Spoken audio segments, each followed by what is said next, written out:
මොකද කට්ටිය පරක්කුවද?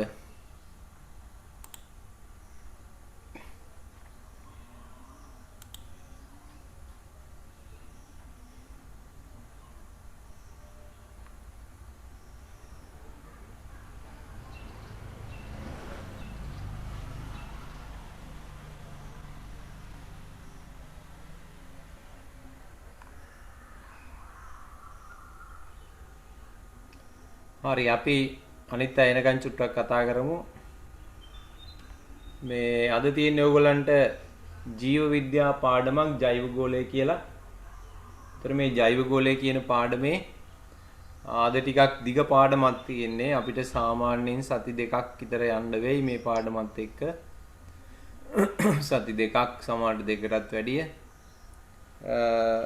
ඉතින් මේක නෝට් එහෙම ලිව්වනම් මාසයක් විතර අපිට එක දිගට කරන්න වෙන පාඩමක්. දිග නෝට් එකක් තියෙන්නේ. ඒකින්ද චුට්ටක් අද මේ නෝට් එකෙත් ඕගොල්ලන්ගේ වෙනදට මම එක පේජ් එකකට ස්ලයිඩ් දෙකයි දාන්නේ. මම අද ස්ලයිඩ් 4ක් දාලා ගැහුවේ. මම හිතන්නේ හොයන්න පුළුවන් බැරි නෑ. පොඩ්ඩක් අකුරු කුඩා ඇති. ඒකට හේතුව මේ නෝට් එක ගොඩක් දිග හින්දා ළමයි. හරි එහෙමනම් අපි අද ගොඩක් අඩුයි වාගේ ළමයි.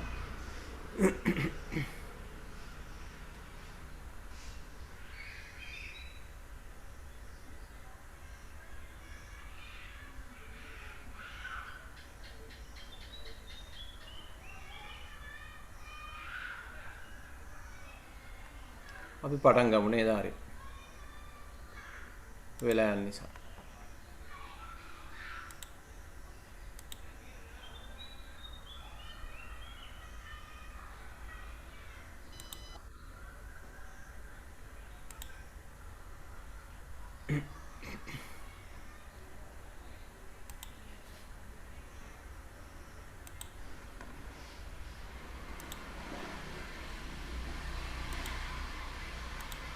හරි.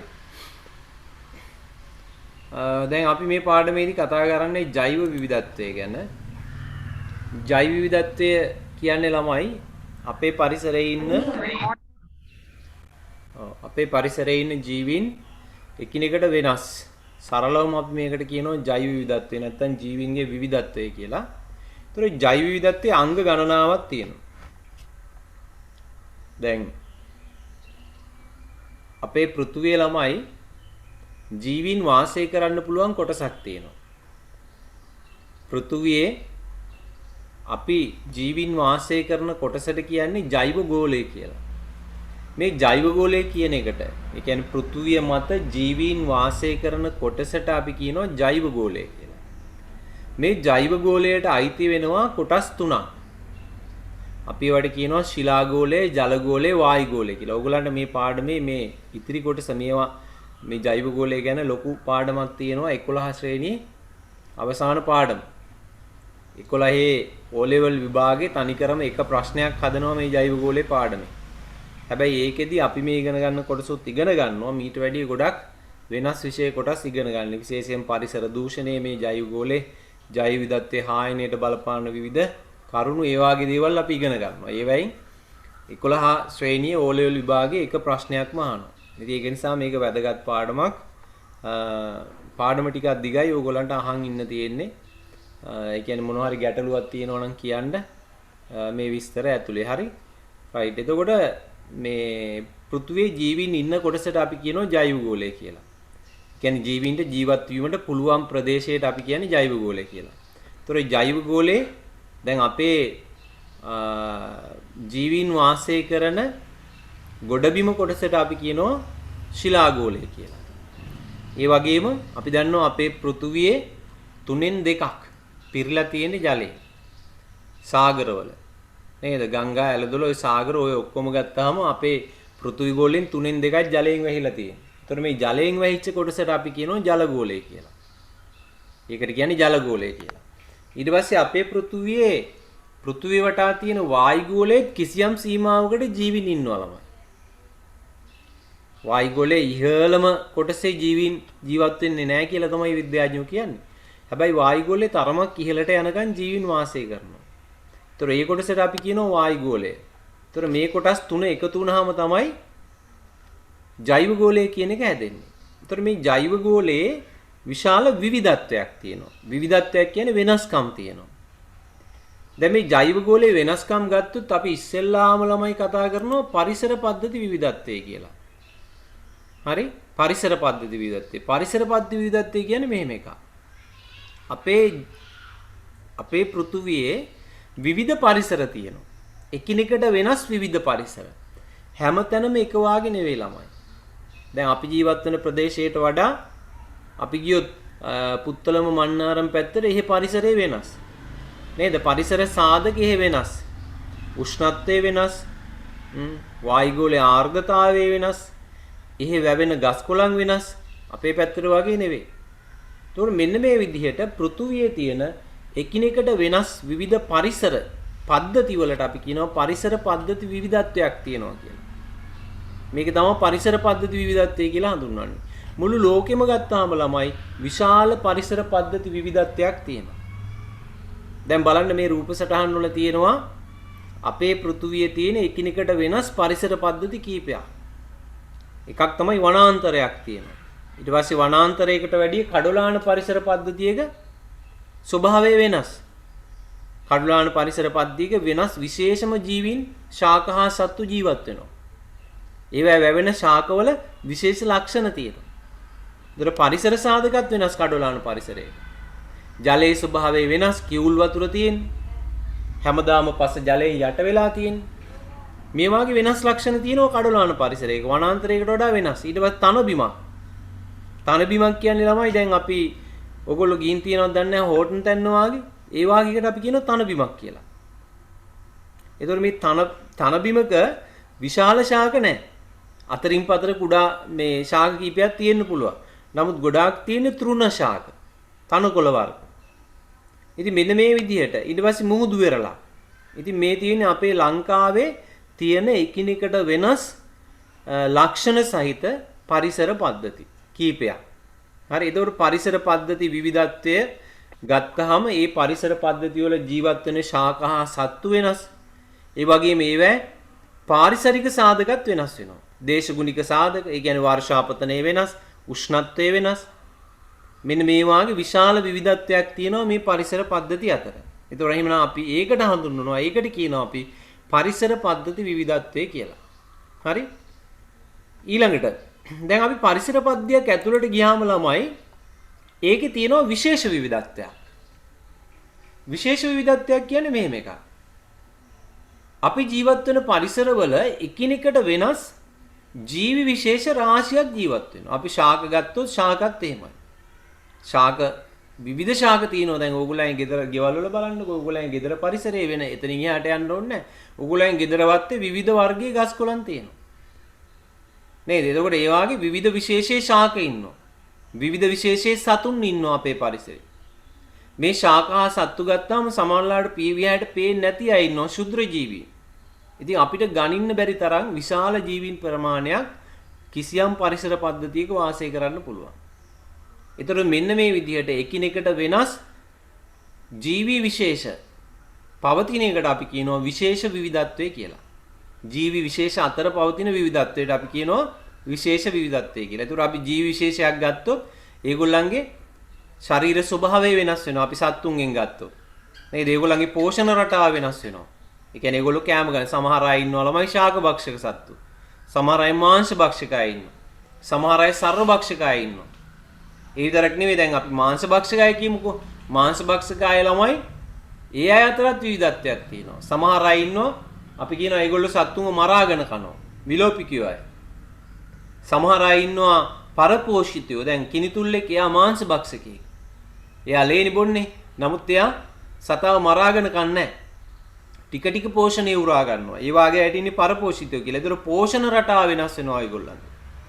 ප්‍රජනන ක්‍රම වෙනස් වෙනවා. ඉතින් මෙන්න මේ විදිහට ජීවි විශේෂ අතර විශාල විවිධත්වයක් තියෙනවා. එහෙමනම් අපි මේකට කියනවා විශේෂ විවිධත්වය කියලා. එතකොට බලන්නකො මේ පරිසර පද්ධති විවිධත්වය සහ විශේෂ විවිධත්වය මේ වීඩියෝ එකක් තියෙනවා. මේ තියෙන්නේ අපේ ලෝකේ විවිධ පරිසර පද්ධති විවිධත්වය සහ විශේෂ විවිධත්වය පෙන්වන පොඩි වීඩියෝ එකක්. අපි චුට්ටක් ඒක බලලා ඉමු. මේකේ තියෙනවා ලස්සන සත්තු ශාක. Biodiversity is a term. මේ ජෛව විවිධත්වය කියන එකේ පොඩි හැඳින්වීමක් මේකේ තියෙන්නේ. Total variety of all life on Earth. That's a big thing to sum up.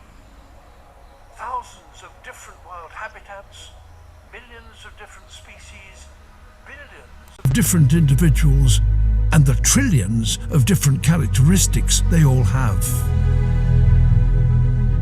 The total biodiversity of our planet is immense, which is a good thing, because the more biodiversity, the more secure all life on Earth is, including ourselves. Only when life is at its most varied, vigorous, biodiverse, can we hope to thrive. We may not know it, but we need towering forests across 1/3 of the land surface to lock away carbon and keep the climate stable. We need millions of pollinators and billions of soil organisms and megatons of plankton to keep the food we eat in supply. We need strange plants deep in jungles to create our medicines, and coral reefs and mangrove swamps to protect the coasts we depend upon. Our planet's biodiversity provides all the things we need for free. But it will only do so if there's lots of it, and at the moment it's under attack. In the last 50 years, our activities have dramatically reduced biodiversity across the globe. We've snuffed out habitats, reduced populations of wild animals by 60%, and even driven whole species extinct. The number of lions in Africa has dropped by 65%. The number of individual flying insects in Europe has dropped by 75%. The number of bluefin tuna in the Pacific has dropped by 95%. Biodiversity is dropping everywhere and fast. This is catastrophic for nature and therefore ourselves. We talk about climate change a lot, but biodiversity loss is as important an issue. How do we stop this loss of life? How do we ensure that biodiversity, our planet's vital statistic, begins to increase again? In fact, we already know exactly what to do.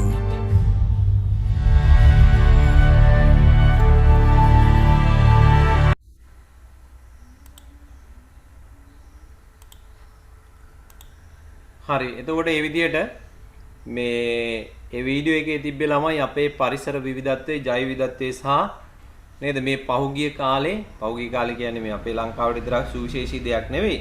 ලෝකේ ජෛව විවිධත්වයේ විශාල වශයෙන් අඩු වෙමින් පවතිනවා කියලා ඒක කියන්නේ. විවිධ ජීව විශේෂ විශාල වශයෙන් විනාශ වේගන යනවා. එතකොට මේ ජෛව විවිධත්වයේ නිසා තමයි අපේ පරිසරයේ අපිට විවිධ ශාක දකින්න ලැබෙන්නේ. විවිධ සත්තු දකින්න ලැබෙන්නේ. මේක ඊටාම වැදගත් ළමයි ජෛව විවිධත්වය කියන එක. ඒතර අපි උත්සාහ කරන්න ඕනේ මේ ජෛව විවිධත්වය ආරක්ෂා කරන්න. හරි අපි ඉස්සරහට ඒව ගැන කතා කරනවා අපි බලමු. හරි එහෙමනම් ඔන්න ඔය විදිහට අපේ ලෝකේ විශාල ජෛව විවිධත්වයක් තියෙනවා. පරිසර පද්ධති විවිධත්වයක් තියෙනවා. විශේෂ විවිධත්වයක් තියෙනවා. ඒතර මම පරිසර පද්ධති විවිධත්වය කිව්වේ අපේ පරිසරයේ අපේ ලෝකයේ එකිනෙකට වෙනස් පරිසර පද්ධතීන් තියෙනවා. ඒක තමයි පරිසර පද්ධතීන් විවිධත්වය කියලා කියන්නේ. උදාහරණයක් විදිහට වනාන්තරයක්, කඩලාන පරිසරයක්, කාන්තාරයක්, මුහුදු වෙරළක් ඒවා තමයි විවිධ පරිසර පද්ධති.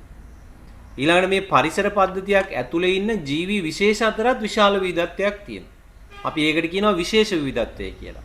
දැන් අපේ ගෙවල් වල අපේ ළමයි අපේ වත්තේ එක එක වර්ගයේ කුරුල්ලෝ ඉන්නේ විශේෂ විවිධත්වය නිසා. එක එක වර්ගයේ සත්තු ඉන්නේ විශේෂ විවිධත්වය නිසා. එක එක වර්ගයේ ශාක තියෙන්නේ විශේෂ විවිධත්වය නිසා. ඒක තමයි විශේෂ විවිධත්වය කියලා කියන්නේ. හරි. ඊට පස්සේ ජීවි විවිධත්වය මෙතනින් නතර වෙන්නේ නැහැ ළමයි. අපි ගත්තොත් එක ජීවි විශේෂයක්. එක ජීවි විශේෂයක් ගත්තොත් ඒගොල්ලන්ගේ අතරත් විවිධ වෙනස්කම් තියෙනවා. දැන් උදාහරණයක් විදිහට අපි අපේ ලෝකේ ඉන්න මිනිස්සු ගත්තොත් ළමයි මේ මිනිස්සු හැමෝම එක වාගේ නැහැ. නේද? දැන් මේ ඉන්නේ ආප්‍රිකාවේ මිනිස්සු. ඒගොල්ලෝ ටිකක් හැම කළුයි. නේ? ඊට පස්සේ අපි ගත්තොත් ආසියාවේ කට්ටිය, ලංකාව, ඉන්දියාව මේ වගේ ආසියානු රටවල කට්ටිය හැම තලෙලලු කියලා අපි කියනවා. දුඹුරු පාට හැමක් තියෙනවා. චීනෙට වාගේ යද්දි පොඩ්ඩක් කහ පාට වාගේ වෙනවා. යුරෝපයට ගියොත් අපි ඒ අයගේ හැම සුදු පාටයි. ඒගොල්ලන්ගේ ශරීර ස්වභාවය නේද? මේ බලන්නකො මේ ඇස්වල ස්වභාවයම දැන් චීන කට්ටියගේම ඇස් චූටිනේ. නේද? එතකොට ඒ වාගේ මේ විවිධ වෙනස්කම් තියෙනවා. එතකොට මේ එකම විශේෂයේ ජීවීන් අතර මේ වාගේ විවිධත්වයක් ඇති වෙලා තියෙන එකට කියනවා ජාන විවිධත්වය කියලා. ඔන්න අපි මේ කතා කරන්නේ ජෛව විවිධත්වයේ විවිධ අංග ගැන ළමයි. අපි කතා කරා පරිසර පද්ධති විවිධත්වයක් තියෙනවා. ඊට පස්සේ පරිසර පද්ධතිය ඇතුළට ගියාම තියෙනවා විශේෂ විවිධත්වය කියලා එකක්. ඊළඟට එක ජීවි විශේෂයක් ගන්නවා. එක ජීවි විශේෂයක් ගත්තාම ඒගොල්ලෝ අතරත් වෙනස්කම් තියෙනවා. ඒකට කියනවා ජාන විවිධත්වය කියලා. දැන් මේ ජාන විවිධත්වය කියන එක නොතිබ්බනම් මේ ලෝකේ ඉන්න සේරම මිනිස්සු එක වාගේ. නේද? සේරම පිරිමි ළමයි එක වාගේ මේ ලෝකේ ඉන්න. මේ ලෝකේ ඉන්නේ සේරම ගෑනු ළමයි එක වාගේ. ජාන විවිධත්වයක් නොතිබ්බනම්. හැබැයි ජාන විවිධත්වය නිසා අපි එකිනෙකාගෙන් වෙනස් වෙලා තියෙනවා. අපිට විතරක් අදාළ දෙයක් නෙවෙයි. බලන්නකෝ අපේ පරිසරයේ ඉන්න බල්ලෝ ගැන. ඒගොල්ලන්ගේ කොයිතරම් වෙනස්කම් තියෙනවද? ඒගොල්ලන්ගේ වර්ණය වෙනස්, හැඩය වෙනස්, නේ? ඒගොල්ලන්ගේ ශරීර ප්‍රමාණය වෙනස්. එතකොට මේ වාගේ වෙනස්කම් ඇති වෙලා තියෙන්නේ ජාන විවිධත්වය නිසා. දැන් බාහිර රූපේ විතරක් නෙවෙයි ළමයි. දැන් බාහිර රූපේ වෙනස් අපේ. ඒ විතරක් නෙවෙයි අපේ හැකියාවුනුත් වෙනස්. මේකට පොඩි ක්‍රියාකාරකමක් තියෙනවා ඕගොල්ලන්ට. දැන් අපිට මේක ඉස්කෝලේ හිටියනම් කරලා බලනවා අපි. ඉස්කෝලේදී කරන්න තියෙන එකක්. නමුත් මේකේ මට මේ ගණන් කරන්න බෑ. මොකද්ද ඔයගොල්ලෝ මේ දිව රෝල් කරනවා කියන්නේ ළමයි?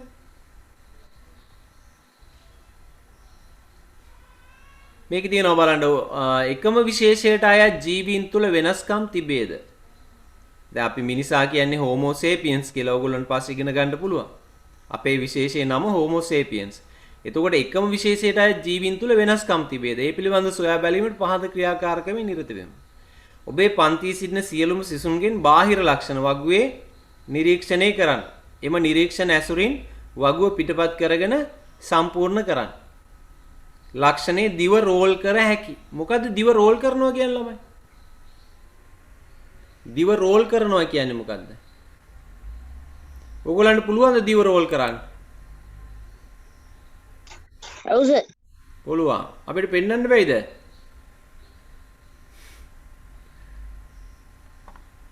දිව රෝල් කරනවා කියන්නේ දැන් මෙහෙම මේ මගේ අත මේ හිතන්නකො මේ දිව කියලා දිව මේ අතට රෝල් කරන එක නෙවෙයි. මෙහෙම උඩට රෝල් කරන එක නෙවෙයි. මට රෝල් කරන්න බෑ. මට කරලා පෙන්වන්න තිබ්බා. රෝල් කරන්න බෑ මට දිව. ඒ කියන්නේ මගේ ඒ හැකියාව නැහැ. ඒක මගේ ප්‍රශ්නයක් නෙවෙයි ළමයි. මගේ ඥානවල ඒක නැහැ. මේ මෙහෙම නමන එක නෙවෙයි ඈ. දිව අනික් අතට මෙහෙම එකතු කරන්න ඕනේ. මේ දැන් මේ මුළු අත් දෙකම දිව නම් මේක මෙහෙම නමනවා සමහර අය.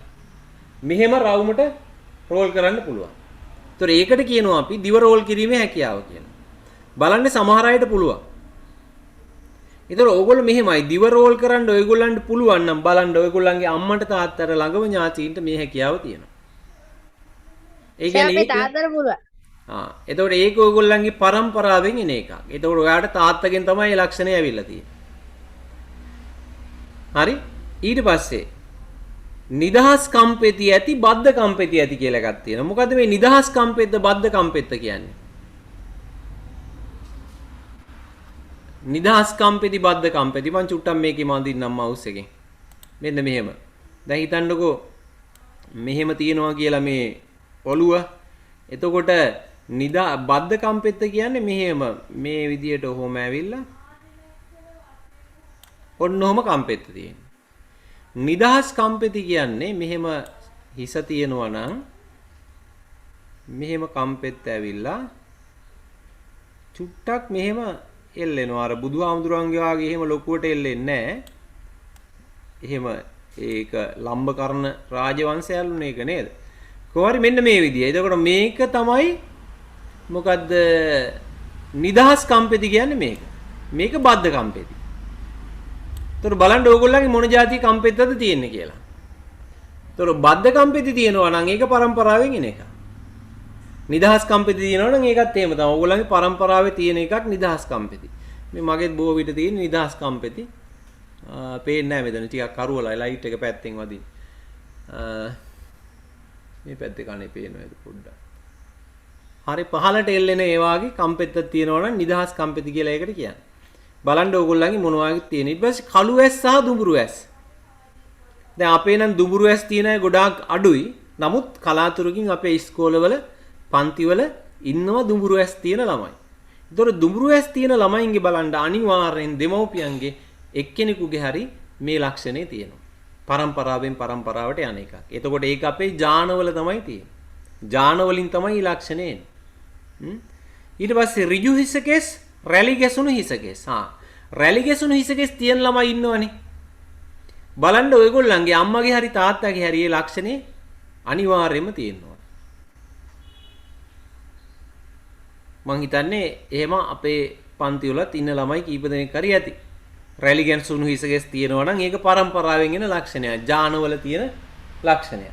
ඉතින් මෙන්න මේ විදිහට ඍජු හිසකෙස් තියෙනවා නම් ඒගොල්ලන්ගේ පරම්පරාවේ ළඟ අම්මා තාත්තගේ රැලි ගැසුණු මේ හිසකෙස් නැහැ. දැන් මෙහෙම එකක් තියෙනවා ළමයි. දැන් බැරි වෙලාවත් මෙහෙම වෙන්න පුළුවන්. අම්මගේ තාත්තගේ නැති ලක්ෂණයක් ඕගොල්ලන්ගේ තියෙන්න පුළුවන්. අලුත් මේවා එන්න පුළුවන්. මේ ඥාන විවිධත්වය නිසා. මොකද අම්මගේ සහ තාත්තගේ ඥාන අපිට එනකොට ඒ ඥාන වෙනස් වෙනවා සමහර හේතු නිසා.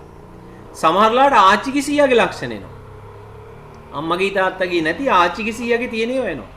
ඒ කියන්නේ මේ පරම්පරාවෙන් පරම්පරාවට යන ලක්ෂණ එක පරම්පරාවක් මගහැරලා ඊළඟ පරම්පරාවට යන්න පුළුවන්. මේක ගැන අපි කතා කරනවා 11 පන්තියේ තියෙනවා ඕගොල්ලන්ට මේ ප්‍රවේණීය සම්බන්ධ මෙන්ඩල්ගේ පරීක්ෂණ කියලා. ග්‍රෙගරි මෙන්ඩල් කියලා ඔස්ට්‍රියානු ජාතික පූජකයෙක් තමයි මේ මොකක්ද ඉස්සර වෙලාම මේ ඔය ලක්ෂණ පරම්පරාවෙන් පරම්පරාවට යන එක ගැන පරීක්ෂණයක් කරේ. විද්‍යාත්මක පරීක්ෂණයක් කරේ. ඒ ගැන අපි ඉගෙන ගන්නවා 11 පන්තියේ. එතකොට මේවා ගැන නැවත අපි ඉගෙන ගන්නවා. හරි? ඊට පස්සේ ඊළඟ එක. මොකද දකුණත හුරු වමත හුරු. බලන්න ඔයගොල්ලෝ සමහරට ඇති වමත හුරු අය. එතකොට වමත හුරු නම් ඔයගොල්ලන්ට අම්මා හෝ තාත්තා වමත හුරු අය ඉන්නේ. ඒ අය එහෙම නැත්තම් ආච්චි සීයාගේවත් මේ ලක්ෂණේ තියෙනවා. හරි. ඉතින් ඔන්න ඔය විදිහට මේක දැන් අපිට තියෙන්නේ මේ වගුගත කරන්න පන්තියේ ළමයි කී දෙනෙක් මෙහෙම ඉන්නවද කියලා බලලා. නමුත් අපිට ඉතින් දැන් මෙතන බලන්න විදිහක් නැහැ මේ කාරණේ. අපි ක්‍රියාකාරකම කරන්නේ ওই විදිහට. හරි. ඉතින් ඒ අනුව අපිට පැහැදිලි වෙනවා එකම විශේෂයක් තුලත් විවිධ වෙනස්කම් තියෙනවා. ඒතකොට මේ වෙනස්කම් වලට හේතුව ළමයි ජීවීන්ගේ තියෙන ඥාන විවිධත්වය. ජීවීන්ගේ තියෙන ඥාන විවිධත්වය. දැන් ඔයගොල්ලෝ දන්නවද දැන් කාලේ තියෙනවා මේ අපි ඇඟිලි සලකුණ කියන එක සරලම දේ. දැන් සමහර ආයතන වලට මේ අස්සම් පොතක් නැහැ. දැන් අපි නම් ඉස්කෝලේ ගියාම ටීචර්ලා අස්සම් කරනවනේ. ඕගොල්ලන්ගේ ඉස්කෝලලත් එහෙම. නමුත් දැන් සමහර ලොකු ආයතන වල දැන් අස්සම් කරන්නේ ඇඟිලි සලකුණු තියන්නේ. ඒ මොකද එහෙම කියන්නේ මේ ලෝකේ මිනිස්සු දෙන්නෙකුගේ ඇඟිලි සලකුණු දෙක සමාන වෙන්න බෑ කියලා කියන්නේ. ඊටත් වැඩිය නිවැරදිලු මේ අපේ ඇසේ කණිනිකාව. ඒක කොහෙත්ම කිසිම කෙනෙකුගේ මේ ලෝකේ සමාන නැහැලු දෙන්නෙක්ගේ. ඕගොල්ලෝ දන්නවද අපරාධකාරයෝ හඳුන ගන්න ඥාන තාක්ෂණය කියලා එකක් යොදා ගන්නවා. අහලා තියෙනවද එහෙම එකක්? ඔව් අපරාධකාරයෙක් දැන් අපරාධයක් වුණ තැනක සමහරට දැන් හිතන්නකෝ මිනිස්සු දෙන්නෙක් මේ ඔය මොන හරි ඝාතනයකට ඇවිල්ලා ඒ වාගේ මිනිස්සු දැන් මැරුණු එක්කෙනා අර මරන්න ආපු එක්කෙනත් එක පොර කනවා. පොර ගද්දි ඔය මරන්න ආපු එක්කෙනාගේ කෙස් ගහ දෙකක් ගැලවෙනවා. ගැලවිලා ඔය මැරුණු මිනිස්සයාගේ නියපොතු ASCII එයාගේ කෙස් ගස් හං කැලි ඒවා තියෙන්න පුළුවන්. සමහරට එයාගේ ලේ තියෙන්න පුළුවන් එහෙම. එතකොට ඒ වාගේ අපරාධය වෙච්ච තැනින් ඒ අපරාධය සිදු කරා කියලා හිතෙන එක්කෙනාගේ මොනවා හරි දෙයක් ඒ වාගේ එකතු කරගන්න පුළුවන් නම් ඒවයින් පුළුවන් එයාගේ ඥාන පරීක්ෂා කරන්න. අපේ ලංකාවෙත් තියෙන ආයතනයක් දැන් ජීන් ටෙක් කියලා එකේ නම. ඒතකොට මේ ආයතනෙන් කරන්නේ එයාගේ ඥාන පරීක්ෂා කරනවා. ඒ ලේ ටිකෙන් පුළුවන් අපේ ඥාන වෙන් කරගන්න. ඊට පස්සේ සැකකාරයෝ ඉන්නවනේ මෙයා කරන්නේ නැති මෙයා කරන්නේ නැති කියලා. ඒගොල්ලන්ගේ ඥාන බලලා ඒ දෙක සංසන්දනය කරනවා. මේ ලෝකෙ කිසිම මිනිස්සු දෙන්නෙකුගේ ඥාන සමාන වෙන්නේ නැහැ. ඕගොල්ලෝ දැකලා තියෙන නිවුන් අය එකම විදියයි ඉන්නේ නිවුන් අය. ඒ වාගේ දෙන්නෙකුගේවත් ඥාන සමාන වෙන්නේ නැහැ. එතකොට ඒ වාගේ සාක්ෂියක් තියෙනවා නම් වෙන මොනවත් සාක්ෂි ඕනේ නැහැ ඔප්පු කරන්න. එයාම තමයි ආයෙ වෙන කිසිම කෙනෙක් නෙවෙයි. නේද? එතකොට හිතන්න ඔයගොල්ලෝ සුවිශේෂී එක්කෙනෙක්. ඔයා වාගේ එක්කෙනෙක් තව කොහෙවත් නැහැ ළමයි. දැන් ඔය සමාන කතාවට කියනවා එක වාගේ 7 දෙනෙක් ඉන්නවා 8 දෙනෙක් ඉන්නවා එහෙම කතා කියනවනේ. නමුත් අපි වාගේ කෙනෙක් මේ ලෝකේ කොහෙවත් නැහැ. මම විතරයි ඉන්නේ. ඔයගොල්ලොත් එහෙම. ඒක තමයි ඥාන විදත්තේ කියන්නේ. මගේ තියෙන ඥාන තියෙන වෙන කිසිම කෙනෙක් මේ ලෝකේ නැහැ. ඒක හොඳට මතක තියාගන්න. එතකොට ඔයගොල්ලෝ අපි හැමෝම සුවිශේෂී. අපි විතරමයි ඉන්නේ වෙන කවුරුත් නැහැ. අපි වාගේ තව කවුරුවත් නැහැ. හරි? ඉතින් එතකොට මේ විදිහට මේ එකම විශේෂයේ ජීවීන් අතර වෙනස්කම් පවතින එකට අපි කියනවා ඥාන විවිධත්වය කියලා. එතකොට අපිට දැන් ඉස්කෝලේ ගියාම පන්තියේ පිරිමි ළමයි එක එක විදිහේ පිරිමි ළමයි ඉන්නේ. ඥාන විවිධත්වය නිසා. ඥාන විවිධත්වයක් නොතිබ්බනම් ඔයගොල්ලන්ගේ පන්තියේ ඉන්න පිරිමි ළමයි ඔක්කොම එක වාගේ. ඔයගොල්ලන්ගේ පන්තියේ ඉන්න ගෑනු ළමයි ඔක්කොම එක වාගේ. දැන් ඔයගොල්ලෝ දැකලා ඇති නියුන් අය සමහර අය ඉන්නවා බොහෝ දුරට එක සමානයි නේ. එහෙම ළමයි ඉන්නවද ළමයි දැකලා තියෙනවද? සමහර නියුන් අය ඉන්නවා අම්මට තාත්තටවත් හොයන්න බැරි අය. දන්න අඳුරන අය ඉන්නවද ඔයගොල්ලන්ගේ මේ යාළුවෝ? දැකලා නැද්ද ඉස්කෝලේ එහෙම නැද්ද එහෙම ළමයි? ඉන්නවද? ඔයගොල්ලන්ට සමහරලාට හොයන්න බැරි වෙනව නේද ඒගොල්ලෝ? හැබැයි ඒගොල්ලෝ අතරත් මොනවා හරි වෙනස්කමක් තියෙනවා. ඥාන වෙනස් ඒගොල්ලන්ගේ. ඒගොල්ලන්ගේ ඥාන වෙනස්. දැන් ඒ හොයන්නම බැරි જાතියේ නිවුන් අයට කියනවා සම නිවුන් දරුවෝ කියලා. ඒගොල්ලෝ හැදෙන හැටි අපි සාමාන්‍ය පෙළ පන්තියේදී 10 පන්තියේදී කතා කරනවා. හරි ඒගොල්ලන්ගේ ගොඩක් සමානයි ඥාන. හැබැයි 100%ක් සමාන නැහැ. ඒගොල්ලන්ගේ අතරත් වෙනස්කම් තියෙනවා. හරි. ඉතින් ඒ විදිහට අපේ පරිසරයේ එහෙමනම් මේ එකම විශේෂයේ ජීවීන් අතර වෙනස්කම් පැවතීමට අපි කියනවා ඥාන විවිධත්වය කියලා. ඒකට කියන්නේ ඥාන විවිධත්වය. රයිට්. එතකොට මේ ජෛව විවිධත්වය ළමයි කොහොමද අපිට වැදගත් වෙන්නේ? ජෛව විවිධත්වය කියන එක අපි ආරක්ෂා කරන්න ඕනේ. ඇයි මේක වැදගත් වෙන්නේ? දැන් මේ ගැන කතා කරද්දි කතා නොකරම බෑ. මේ ඊයේ පෙරේද අපේ ලංකාවේ නේද? දැන් අර නැව ගිනිගත් එකෙන් ඔන්න ලංකාවේ මුහුදේ සාගර ප්‍රදේශයේ නැවගිනිගත්තු ප්‍රදේශයේ ජෛව විවිධත්වයට විශාල වශයෙන් හානි වෙලා තියෙනවා. ඔගොල්ලෝ දැක්කා සමහර දුර්ලභ සත්තු නේද? කැස්බෑව් වාගේ අය විශාල වශයෙන් මැරුණා. නේද? ඒ වාගේ ජෛව විවිධත්වයට ලොකු තර්ජනයක් ඇති වුණා ඒ හේතුව නිසා. ඉතින් මිනිසාගේ විවිධ ක්‍රියාකාරකම් නිසා විශේෂයෙන්ම ළමයි වෙන හේතු නෙවෙයි මිනිසාගේ ක්‍රියාකාරකම්. මිනිස්සුන්ගේ ක්‍රියාකාරකම් නිසා ජෛව විවිධත්වය හානි වෙමින් පවතිනවා. ලෝකේ ශාක හා සත්තු වඳ වේගෙන යනවා වේගෙන්.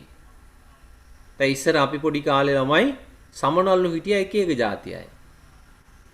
හැමදාම ඉන්නවා සමනල්ලු. එක කාලයක් තියෙනවා සමනල්ලු පිරිලා. අපි කියනවා සමනල්ලු සිරිපාද යන කාලේ කියලා ඒ කාලෙට. පේලියට එන්නේ රෑන් එන්නේ. හැබැයි දැන් ඒ වාගේ සමනල්ලු කාලෙකින් මම දැක්කේ නෑ. ඉන්නවද කියලා. කලාතුරකින් තමයි සමනලෙක් දකින්නේ. එතකොට ජෛව විවිධත්වයේ පරිසර පද්ධතියකට ගොඩාක් වැදගත්. පරිසර පද්ධතියක පැවැත්මට ජෛව විවිධත්වය ඉතාම වැදගත්. එතකොට ඒ වාගේ වැදගත්කම් කීපයක් මේකේ තියෙනවා. පළවෙනි එක තමයි ජෛව විවිධත්වයේ හේතු කොටගෙන පරිසරයේ සුන්දරත්වය වැඩි වෙනවා. දැන් ජෛව විවිධත්වය නිසා තමයි එක එක જાතිය මල් තියෙන්නේ ළමයි. පරිසරේ. එක එක වර්ණයේ සමනල්ලුයි. නේද? එක එක වර්ගයේ සත්තු ඉන්නේ. එතකොට පරිසර සුන්දරත්වය ඇති වෙනවා ජෛව විවිධත්වය නිසා. හැබැයි ඒක සරලම දෙයක්. ඊට පස්සේ දෙවෙනි එක බලන්න ජෛව විවිධත්වයේ හේතු කොටගෙන ජීව විශේෂ අතර තරංගයේ අඩු වී ඇත. මොකද්ද මේ තරංගය කියන්නේ? ළමයි ස්වභාවික පරිසරයක වාසය කරන ජීවීන් අතර විශාල තරංගයක් තියෙනවා. තරංගයක් කියන්නේ මෙහෙම දෙයක්. දැන් අපේ පරිසරයේ ළමයි හැම ජීවියෙකුටම අවශ්‍ය ආහාර නිසි පරිදි නැහැ. ඇති වෙන්න නැහැ ආහාර. ඇති වෙන්න ඉඩ කඩ නැහැ. දැන් මිනිස්සුන්ට නම් මොනවා හරි ක්‍රමයක් හදලා තියෙනවනේ. නේද? මිනිස්සුන්ට ආහාර නැත්නම් ආණ්ඩුවෙන් දෙනවා. හැබැයි සත්තුන්ට එහෙම ආණ්ඩුවෙන් දෙනවද? ආණ්ඩුවෙන් දෙනවා මොනවා හරි මේ නේද? ඔය දැන් මේ දවස්වල මේ ආණ්ඩුවෙන් දෙන්නේ දැන් රස්සාවලට යන්න විදිහක් නැහැ මිනිස්සුන්ට. ඒ වගේ වෙලාවට ආණ්ඩුවෙන් ආධාර කරනවා. හැබැයි සත්තුන්ට එහෙම ගන්න නැහැ නේ. කැලේ ජීවත් වෙන සත්තු. ඒගොල්ලෝ අතර ආහාරය සඳහා තරංගයක් තියෙනවා. ජීවත් වෙන්න වාසස්ථාන සඳහා තරංගයක් තියෙනවා ඒ අතර. ඒතකොට ජෛව විවිධත්වය නිසා මේ තරංගය අඩු වෙනවා. ඒ කොහොමද එහෙම වෙන්නේ? දැන් හිතන්නකෝ මේ ජෛව විවිධත්වය නිසා තමයි සත්තු එකිනෙකට වෙනස් ආහාර අරගන්නේ. සමහර සත්තු ඉන්නවා මස් කන අය, සමහර අය ඉන්නවා කොළ කන අය. දැන් ඔක්කොම මේ ලෝකේ ඉන්න සත්තු කොළම කෑවනම් මොකද වෙන්නේ ළමයි? අවසානයේ ඒගොල්ලෝ එක්කෙනෙකුටවත් ප්‍රමාණවත් ආහාර නැතුව මැරෙනව නේද? හැබැයි ඒක නැති වෙලා තියන්නේ ඇයි? ඒක නැති වෙලා තියන්නේ සත්තු අතර තියෙන ආහාර විවිධත්වය නිසා. සමහර සත්තු ඉන්නවා මල් පැණි බොන්නේ කොළ කන්නේත් නැහැ. නේද? එතකොට ජීවි විවිධත්වය නිසා ආහාර සඳහා තියෙන තරංගය අඩු වෙලා තියෙනවා.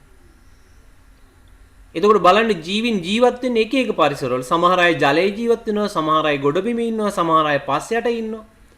සමහර අය ගස් උඩ ඉන්නවා. එතකොට වාසස්ථාන සඳහා තියෙන තරංගය අඩු වෙනවා. ඉතින් මෙන්න මේ විදිහට ජීවි විවිධත්වය නිසා තරංගය අඩු වෙනවා. මේ තරංගය අඩු වීම ළමයි හැම ජීවියෙකුගේම පැවැත්මට හොඳයි. ලොකු තරංගයක් ඇති වුණොත් මේ තරංගෙන් ගොඩක් අය විනාශ වෙලා යනවා. ඒ තරංගයට මුහුණ දෙන්න බැරුව ඒ තරංගෙන් ජය ගන්න එක්කෙනා විතරයි පරිසරේ ස්ථාවර වෙන්නේ. අනිත් අය පරදිනවා. පරදින අය වඳ වෙලා යනවා. ඒතකොට ජෛව විවිධත්වය නිසා මොකද වෙලා තියෙන්නේ? තරංගය අඩු වෙලා තියෙන්නේ. තුන්වෙනි එක. ජෛව විවිධත්වයේ හේතුවෙන් ශාක අතර ආලෝකයේ ඉඩකඩ වාතය ජලය වැනි සාධක සඳහා ඇති තරංගය අඩු වියත්. ඒතකොට ශාකවලත් මේ ලක්ෂණය තියෙනවා ළමයි. දැන් ශාක ගත්තාම ඔයගොල්ලෝ දන්නවා ජලයේ ජීවත් වෙන ජල ශාක ඉන්නවා. සමහර ශාක ගස් උඩ ජීවත් වෙන්නේ. අපි ශාක කියලා අපි ඒවට කියනවා.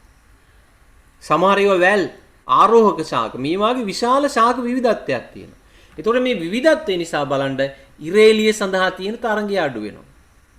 ඇයි මොකද සමහර අය ළමයි ගස් උඩ වැවිලා ආලෝකය ගන්නවා. ගස් දිගේ මහ ගස් දිගේ එතිලා ගිහින් ආලෝකය ගන්නවා.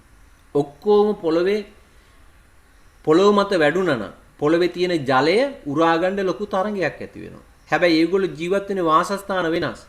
ඒක නිසා සමහර අය වායුගෝලයෙන් ජල වාෂ්ප උරා ගන්නවා. ඉතින් මෙන්න මේ විදිහට ශාකවල විවිධත්වය නිසා මේ ආලෝකය ලබා ගන්න, වාතය ලබා ගන්න, ඉඩකඩ ලබා ගන්න තියෙන තරංගය එහෙමනම් අඩු වෙලා තියෙනවා. හරි ඊළඟ එක. ජෛව විවිධත්වයෙන් සංචාරක ආකර්ෂණයට ප්‍රබල හේතුවක්. නේද? දැන් අපි දන්නවා අපේ ලංකාවට ගොඩක් සංචාරක වෙනවා. නේද? එතකොට ලංකාවට ගොඩක් සංචාරක වෙන්න ප්‍රධාන හේතුවක් තමයි ලංකාවේ විශාල ජෛව විවිධත්වයක් තියෙන එක. ඉතින් ඔන්න ඔය විදිහට ජෛව විවිධත්වය ළමයි ඊටාම වැදගත් පරිසර පද්ධතියක පැවැත්මට. right. ඊට පස්සේ මේ තියෙන පොඩි උදාහරණ කීපයක් ඕකේ. බලන්න ශාක මුල් වල විවිධත්වයේ හේතුවෙන් ශාක අතර ජලය සඳහා ඇති තරංගය අඩු වී තිබේලු. මේ බලන්න සමහර ශාක තියෙනවා ගොඩක් ගැඹුරට මුල් වීදිනවා. එතකොට මේ මුල් අරගන්නේ පස යට තියෙන ජලය. සමහර අය පස මතු පිට මුල් විහිදෙන්නේ. එතකොට මේගොල්ලෝ මතු පිට තියෙන ජලය අරගන්න. ඒ වගේම තව සමහර ශාක තියෙනවා ඕකිඩ් වාග් ශාක වර්ග වායුගෝලයේ තියෙන ජල වාෂ්ප පුරා ගන්න. මේක උදාහරණයක් මේ තරංගය අඩු කරන්න විවිධත්වයේ හේතු වෙනවා කියන එක. මේ තව එකක්. කුරුල්ලන්ගේ හොටවල විවිධ හැඩේ හේතුවෙන් ඒගොල්ලෝ ආහාර සඳහා තියෙන තරංගය අඩු වෙනවලු. මේ තියෙන්නේ සිහින් දිග හොටක් තියෙන කුරුල්ලෙක්. දැන් මෙයා මල් පැණි බොනවා. එතකොට එයාට පැණි බොන්න සුදුසු විදියට එයාගේ හොට සකස් වෙලා තියෙනවා. එතකොට තාරාව. එයා පෙරා බුදීම කියන එක කරන්නේ. එයා ඔය මඩවලකට වාගේ ළමයි එයාගේ හොටේ දාලා මේව කරනවා. එතකොට ඒකේ ඉන්න අර පණුව ටික වාගේ එයාගේ කට යනවා අනෙක් වතුර ටික අහකට යනවා. උගුස්සා මස් ඉරාගෙන කන්න තියුණු හොටක් තියෙනවා. ගිරවත් එහෙමයි පළතුරු හාරලා කන්න එයාගේ වක් වෙච්ච හොටක් තියෙනවා. ඒතර ඒගොල්ලෝ ගන්න ආහාරය අනුව තමයි ඒගොල්ලන්ගේ මේ වාගේ හොට සකස් වෙලා තියෙන්නේ. නේද? ඉතින් ඒ නිසා ඒගොල්ලෝ අතර ආහාර සඳහා තියෙන තරංගය අඩු වෙලා තියෙනවා. ඉතින් මෙන්න මේ විදිහට ජීවි විවිධත්වය නිසා ඒගොල්ලෝ අතර තරංගය අඩු වෙලා තියෙනවා. හරි. මේ තවත් එක වැදගත්කමක් ළමයි. ජෛව විවිධත්වය නිසා බලන්න මේම කියනවා ජෛව විවිධත්වයේ හේතුවෙන් නොහික්ත දර්ශ භාවිතයට ගැනීම හැකි වී තිබේ. නොහික්ත දර්ශය අනු වෙනත් විශේෂ සමග මුසු නො වූ ශාක හා සත්ව විශේෂ වේ. පලිබෝධිකින්ට ඔරොත්තු දීම, අහිතකර පරිසර තත්ත්ව දරා සිටීම, ලෙඩ රෝග වලට ඔරොත්තු දීම ආදියට හේතු වන ඥාන මෙම නොහික්ත දර්ශවල ඇත. දැන් ඔයගොල්ලෝ දන්නවද මම පොඩි උදාහරණයක් කියන්නේ. දැන් ලංකාවේ තියෙනවා වී ප්‍රභේද විවිධ. දැන් සාමාන්‍යයෙන් ඕගොල්ලොත් ගොයන් එහෙම වගා කරනවා ඇතිනේ ඕගොල්ලන් ගෙවල් සාමාන්‍යයෙන් ගොයන් පැලවෙලා ගොයන් වී ගොයන් කපන්න මාස කීයක් යනවද ළමයි?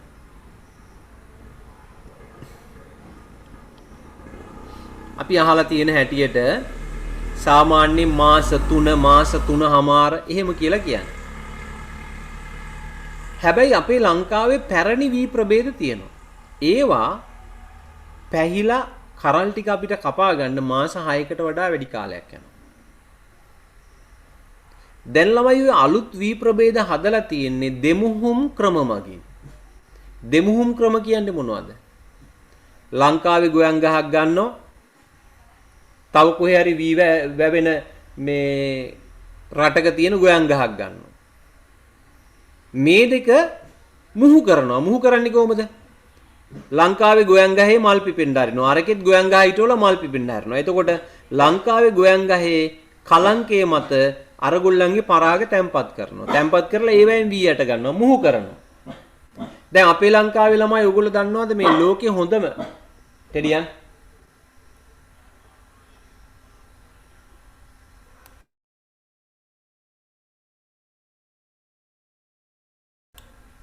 හරි. දැන් ඔයගොල්ලෝ දන්නවද ලෝකේ හොඳම කිරිහරක් ඉන්නේ ළමයි නව ශ්‍රීලන්තේ. නේද? ඕස්ට්‍රේලියාවේ. ඒ වගේ රටවල තමයි ලෝකේ හොඳම කිරිහරක් ඉන්නේ. අපේ ලංකාවේ වැස්සියෝ එච්චර කිරි නැහැ. ඒතර ඒකට මොකද්ද කරන්නේ? දැන් ඕස්ට්‍රේලියාවේ වැස්සියෝ ගෙනල්ලා මෙහි හදන්න බෑ ළමයි. නව ශ්‍රීලන්තේ කිරිහරක් ගෙනල්ලා මෙහි හදන්න බෑ. ඇයි මේ හදන්න බැරි? දේශගුණ තත්ත්වය වෙනස් හින්දා. ඒ දේශගුණ තත්ත්වය වෙනස්. මෙහි තියෙන උණුසුමට ඒගොල්ලෝ ඔරොත්තු දෙන්නේ නැහැ. නේද? ලංකාවේ ගොඩක් ඔය සමහරලාට හදනවා ළමයි නුවරඑළිය වගේ ප්‍රදේශවල ඒ හරක් ගෙනල්ලා. හැබැයි ඒත් එච්චර සාර්ථක නැහැ. ඒක නිසා මේගොල්ලෝ හොඳ වැඩක් කරනවා ලංකාවේ. සාමාන්‍යයෙන් මේ පශු වෛද්‍ය ශාස්ත්‍රයේ කරන වැඩේ. මොකද්ද කරන්නේ? ඒ පිටරට ගවයින්ගේ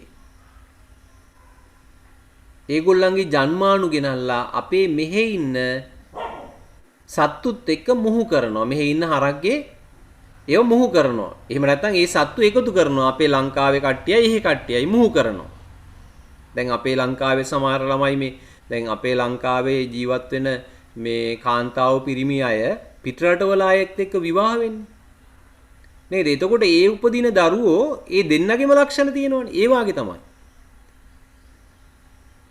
කරන්නේ මොකද්ද? ඕස්ට්‍රේලියාවේ අයයි හරකුයි අපේ ලංකාවේ හරකුයි මුහු කරනවා. අපි ඒකට කියන්නේ දෙමුහුම් කරනවා කියලා. එහෙම දෙමුහුම් කරපුවාම ඒ ඇතිවිච්ච අය තමයි දැන් ගොඩක් ඉන්නේ ලංකාවේ.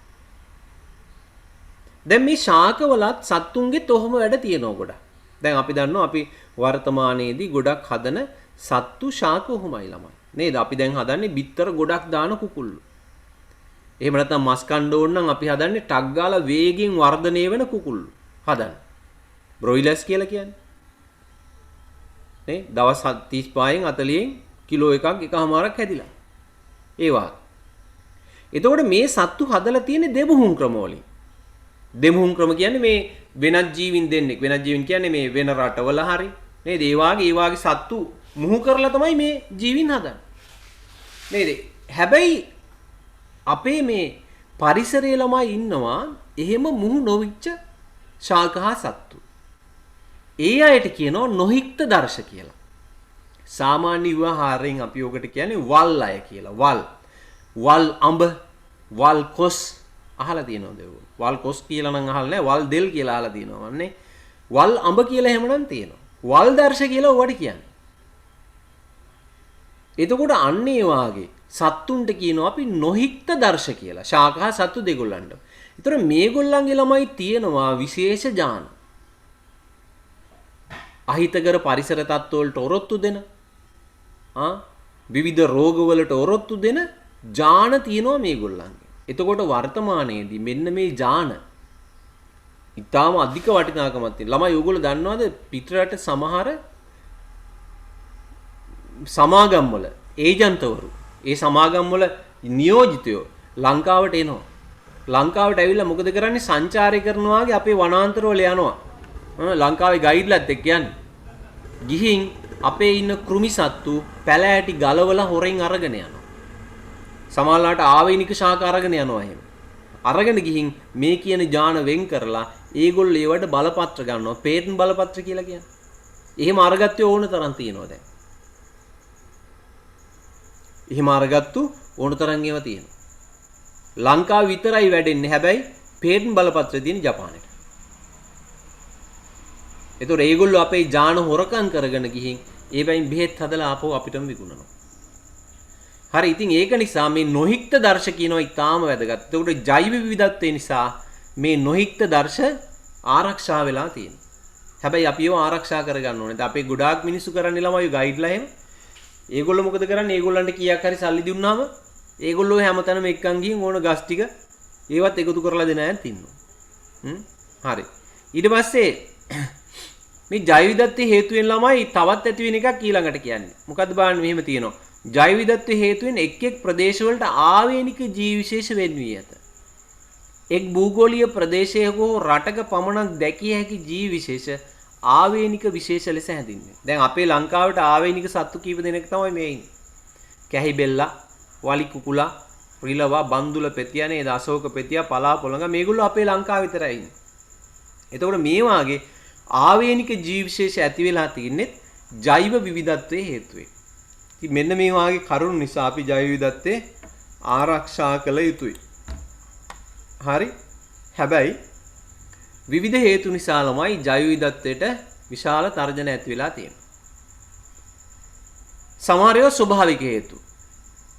සමහර ඒවා මිනිසාගේ ක්‍රියාකාරකම්. ඒතකොට ජෛව විවිධත්වයේ සඳහා ඇති තර්ජන නැත්නම් මේ ජෛව විවිධත්වය විනාශ වෙන්න, හායනය වෙන්න, අඩු වෙන්න බලපාන හේතු ප්‍රධාන ශේෂ්ත්‍ර දෙකක් යටතේ අපිට ඉගෙන ගන්න පුළුවන්. එකක් තමයි ස්වභාවික ක්‍රියාවලිය.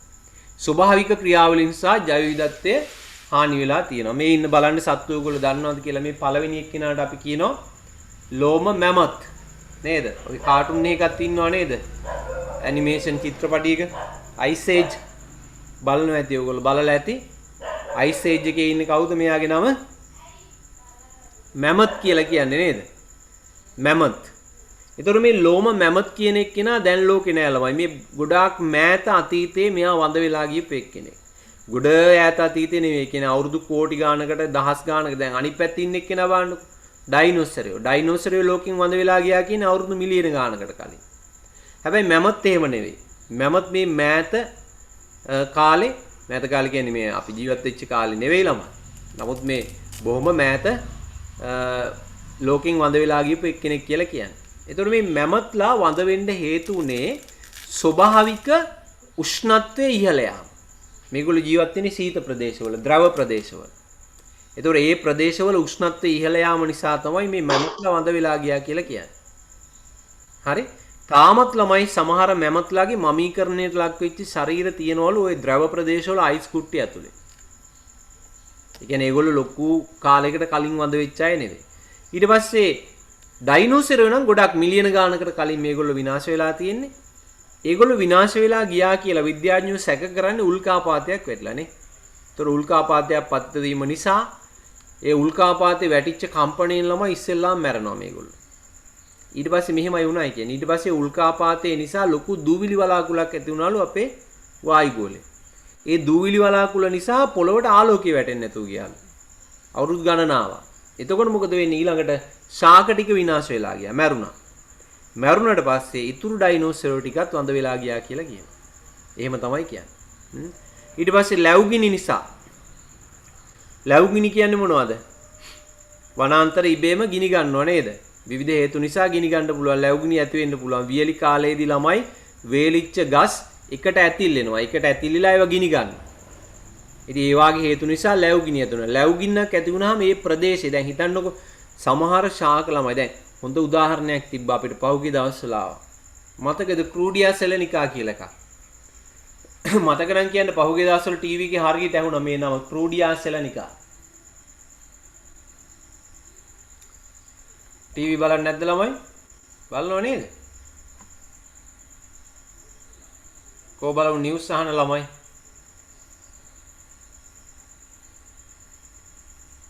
අපේ ගම්පහ දිස්ත්‍රික්කේ මේක වැදගත්කමක් නේ. ගම්පහ දිස්ත්‍රික්කේ තමයි ඔය ක්‍රූඩියා සෙලනිකා කියන එක ආවේ ඔය නම ආවේ. හයිවේ එකේ ප්‍රශ්නයක් ඒත් මතක නැද්ද? ඒකේ සිංහල නම පණු කරන්ද. ඒත් මතක නැහැ. හරි.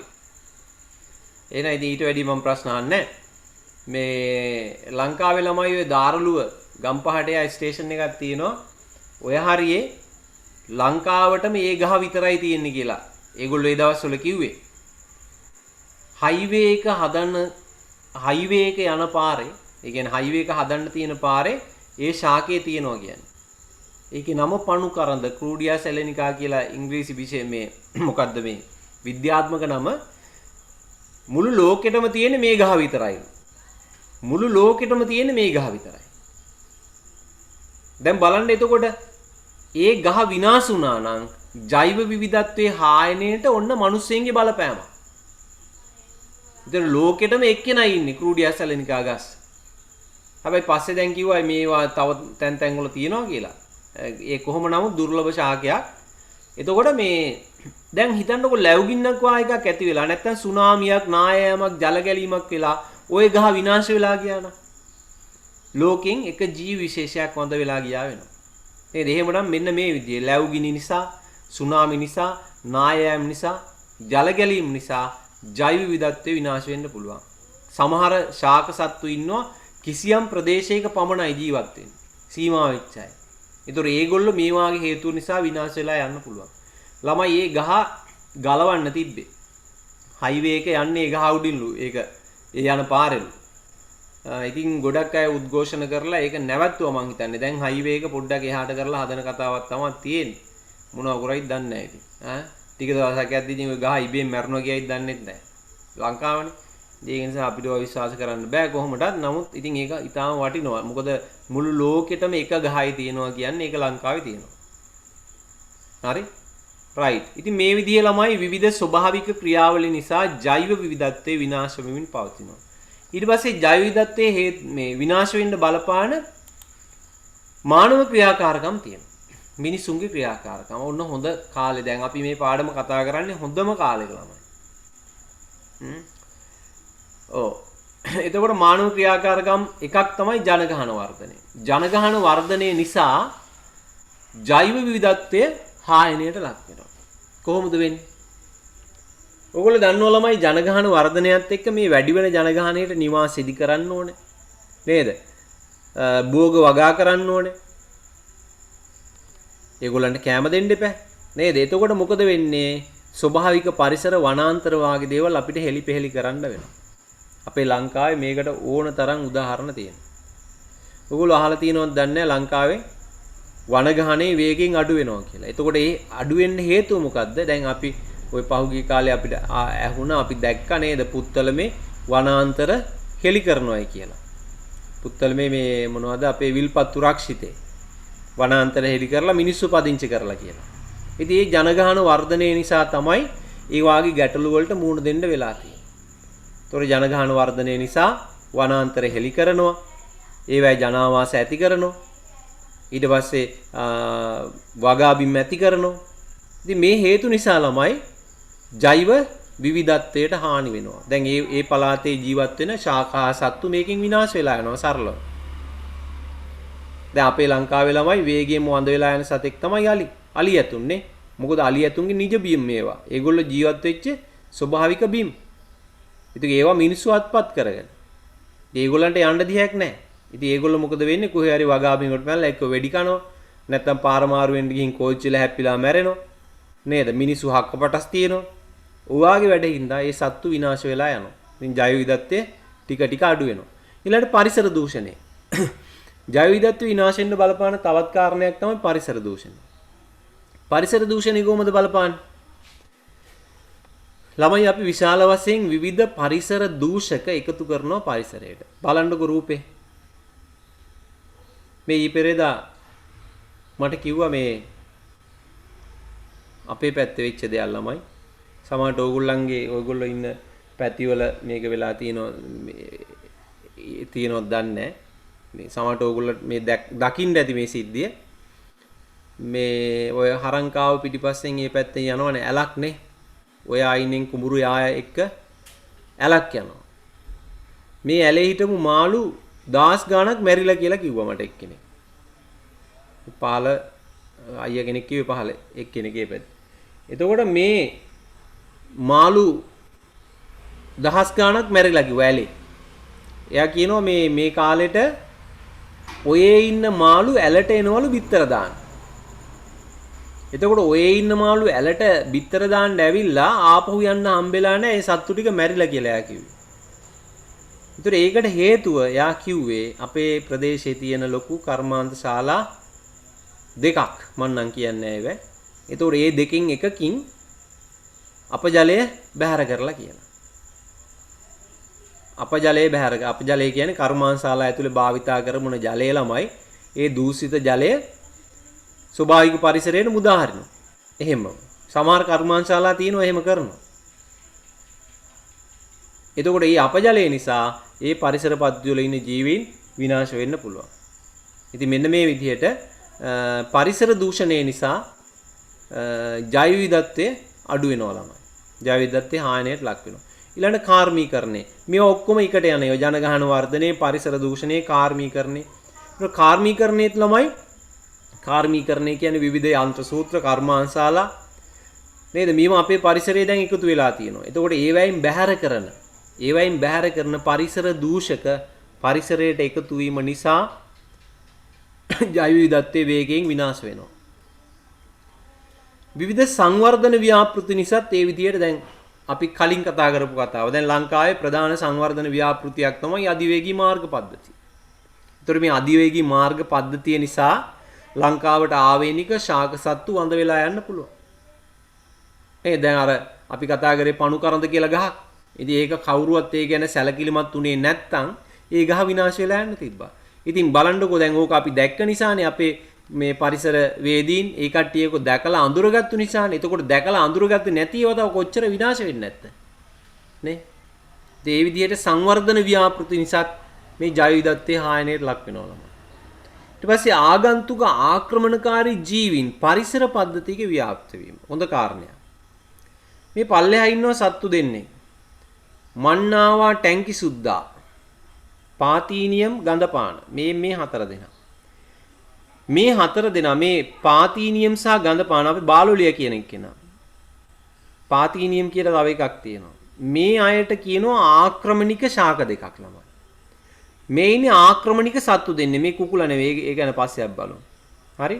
මේ ටැංකි සුද්දයි මන්නාවයි කියන්නේ ලංකාවේ මේ වෙනකොට ආක්‍රමණික මත්ස්‍යෝ දෙන්නේ. ළමයි මේගොල්ලෝ ලංකාවට එන්නේ පිටරටින්. පිටරටින් එන්නේ විසිතුරු මත්ස්‍යෝ විදියට. හැබැයි මේ විසිතුරු මත්ස්‍යෝ විවිධ ක්‍රම නිසා දැන් අපේ ස්වභාවික ජලාශ වලට එකතු වෙලා. දැන් සමහරවිට මේ ටැංකිය ආස් කරද්දී ඕ මාළුවේ පයින්ව ටැංකිය. සමහරට බිත්තර යනවා. ඉතින් ඒවා ස්වභාවික ජල මාර්ග වලට එකතු වුනහම ඒවයින් මේගොල්ලෝ බෝ වෙලා දැන්. දැන් බලන්න ලංකාවේ සමහරට මාවෙත් ඇදිලාමයි ටැංකි සුද්දෝ. මාවේ දැලක් ගහපුවම ටැංකි සුද්දෝ අහු වෙනවා. මම දන්නේ නැහැ එහෙම මං දැල් දාන්න යන්නේ නැති නිසා. මේ මට ওই යාළුවෙක් කිව්වා දැන් කොළඹ පැත්තේ ওই ජලාශවල ඇලවල් වල ළමයි ටැංකි සුද්දලු වැඩිපුරම ඉන්නේ වෙන මාළු නැහැලු. මේ වාගේ එක්කෙනෙක් අපේ ස්වභාවික ජල මාර්ගයකට එකතු වුනහම මේගොල්ලෝ වේගයෙන් වර්ධනය වෙනවා. ඒකට හේතුව මේකයි. දැන් අපේ හිතන්නකෝ අපේ ඉන්නවා නේද මොනවද ඔය වැලි ගොව්වෝ කණයෝ ඒ වාගේ සත්තු ඉන්නවා අපේ. එතකොට ඒගොල්ලන්ගේ ස්වභාවික සතුරෝ ඉන්නවා. ඒගොල්ලෝ ළමයි වමනාවට වඩා වැඩි වෙන්නේ නැහැ. ඒගොල්ලෝ වැඩි වේගන යනවා නම් එක්ක ආහාර හිග වෙනවා. නැත්තම් විලෝපිකයෝ ඉන්නවා ඒගොල්ලන්ව කන කට්ටිය. ඒ නිසා ඒගොල්ලෝ පාලනය වෙනවා. ඒ කියන්නේ කිසියම් පරිසර පද්ධතියක ඒගොල්ලෝ ඕනකට වඩා වැඩි වෙන්නේ නැහැ. හැබැයි මේගොල්ලෝ එහෙම නෙවෙයි. මේගොල්ලෝ අපේ ස්වභාවික ජල මාර්ගයට ඇතුළු වුණාම දැන් මේගොල්ලන්ව කණ්ඩ මොකෙක්වත් නැහැ. අපේ ලංකාවේ ඉන්න මොකුද ලූල්ලෝ ඒගොල්ලෝ මේ පැත්ත පළාතේ කිට්ටු වෙන්නේ නැහැ මුන්ට. ඇයි බයයිනේ දැක්කහම ජීවිතේට දැකලා නැති මන්නාවෙක් කියලා කි. උන් දන්නේ නැහැ මන්නාව කියන්නේ අපිනේ නේද? ඉතින් කොහොම හරි ඒගොල්ලෝ මේ සත්තුන්ට බයයි. මේගොල්ලෝ ආහාරයට ගන්නෙ නැහැ ඒගොල්ලෝ. ඉතින් මේගොල්ලෝ මොකද වෙන්නේ? වේගින් වර්ධනය වෙනවා. මේගොල්ලන්ට කණ්ඩ ඕන තරම් තියෙනවා. වාසස්ථාන තියෙනවා. තර්ජනයක් නැහැ. කවුරුවත් මේගොල්ලන්ට බලපෑමක් නැහැ කාගින්වත්. ඒක නිසා මේගොල්ලෝ අපේ ස්වභාවික පරිසරවල වේගින් වර්ධනය වෙනවා. දැන් ඊට පස්සේ මොකද වෙන්නේ? අපේ ලංකාවේ හිටපු අර ආවේනික ප්‍රභේද ටික වඳ වෙලා. ඒගොල්ලන්ට වාසස්ථාන අහිමි වෙනවා, ආහාර නැති වෙලා යනවා. ඒක නිසා මොකද වෙන්නේ? ඒගොල්ලෝ ක්‍රමයෙන් වඳ වෙලා යනවා. ඒතර ආක්‍රමණික ජීවීන් තමයි දැන් ලොකු ප්‍රශ්නය. මේ වෙද්දි. හරි? ඔය ආක්‍රමණික ජීවීන් යන ක්‍රම ගොඩක් තියෙනවා. එකක් තමයි දැන් මේ විසිතුරු පැලෑටි විදියට ලංකාවට ගේනවා. විසිතුරු මත්ස්‍ය විදියට ලංකාවට ගේනවා. දැන් ළමයි දැන් මෙහෙම අපි හිතුවේ නැති වුණාට දැන් ඕගොල්ලන්ගේ ගෙවල් වල අපේ ගෙවල් වල එහෙම දැන් ඔය ළමයි ලොකු නම් කියන බල්ලෝ එහෙම ඉන්නේ. නේ දැන් අපි හදන්නේ ගොඩක් වෙලාවට ඒ සත්තුනේ. දැන් තව ටික කාලෙකින් බලන්නකො මොකද වෙන්නේ කියලා ලංකාවේ හිටපු වල් බල්ලා තව ටික කාලෙකින් නැති වෙලා යනවා. දැන් කට්ටිය මොකද කරන්නේ? වල් බල්ලෝ අල්ලලා ඔපරේෂන් කරනවා. ඒගොල්ලෝ බෝ වෙන්නේ නැහැ. අරුම් මේ මොකද්ද හොඳ බල්ලෝ මොකද කරන්නේ? බෝ කර විකුණනවා. සමහරට මං අද කිව්ව ලියලා තියාගන්න ඕන. ඔයගොල්ලන්ගේ තව ඕගොල්ලෝ අවුරුදු 25 30 35 40 වෙන කාලෙ වෙද්දි සමහරට වල් බල්ලෝ බොහොම ඉග වෙන්න පුළුවන් ලංකාවේ. නැත්තරම නැති වෙන්නත් පුළුවන්. හැබැයි ඉතින් අවුලක් වෙන එකක් නැහැ. බොහෝ විට චීනු මෙහෙට එන හින්දා ළමයි චීනු බලු ෆාම් එකක්වත් දාලා හදයිද දන්නේ නැහැ. උන්ට කන්න බල්ලෝ කනවනේ. හරි. කොහොම හරි මේ එතකොට ඒවත් ආක්‍රමණික ජීවීන් විදිහට ගන්න පුළුවන්. හරි. ඊළඟට ජාන විකිරණය කළ නව ජීවීන් පරිසරයට හඳුන්වා දීම. බලන්නකො මේ කුකුලා මස් විතරයි තියෙන්නේ. පිහාටුත් නැහැ මුකුත් නැහැ. හැම ගහපු කුකුලෙන් නෙවෙයි ළමයි. මෙයාගේ ජාන වෙනස් කරලා තියෙන්නේ. මස් සඳහා හදන කුකුලේ. එතකොට මොකද වෙන්නේ? මෙයා කන කෑම ටික ඔක්කොම තටු හැදෙන්න පිහාටු හැදෙන්න ඒවට යන්නේ නැහැ. ඇඟේ තැම්පත් වෙනවා. වාසි. එතකොට මෙන්න මේ විදියට විද්‍යාඥයෝ ජාන වෙනස් කරලා අලුත් ජීවීන් හදනවා. මේ වෙද්දි ජාන වෙනස් කරපු ජීවීන් ඕන තරම් ඉන්නවා. අපි කන්නේ ඒව තමයි ළමයි. දැන් ඕගොල්ලෝ හිතයිදී අපි කන කුකුලයි පිහාටු තියෙනවා කියලා. නමුත් පිහාටු තිබ්බට උගෙත් බොහෝ විට ජාන වෙනස් කරලා නැත්තම් ඒගොල්ලන්ට දෙන ආහාර වල රසායනික ද්‍රව්‍ය ඒ වගේ දේවල් තියෙනවා. මේ සත්තු ආහාර විතරක් නෙවෙයි ළමයි. අපි කන පළතුරු තියෙනවා ඥාන වෙනස් කරපුවා.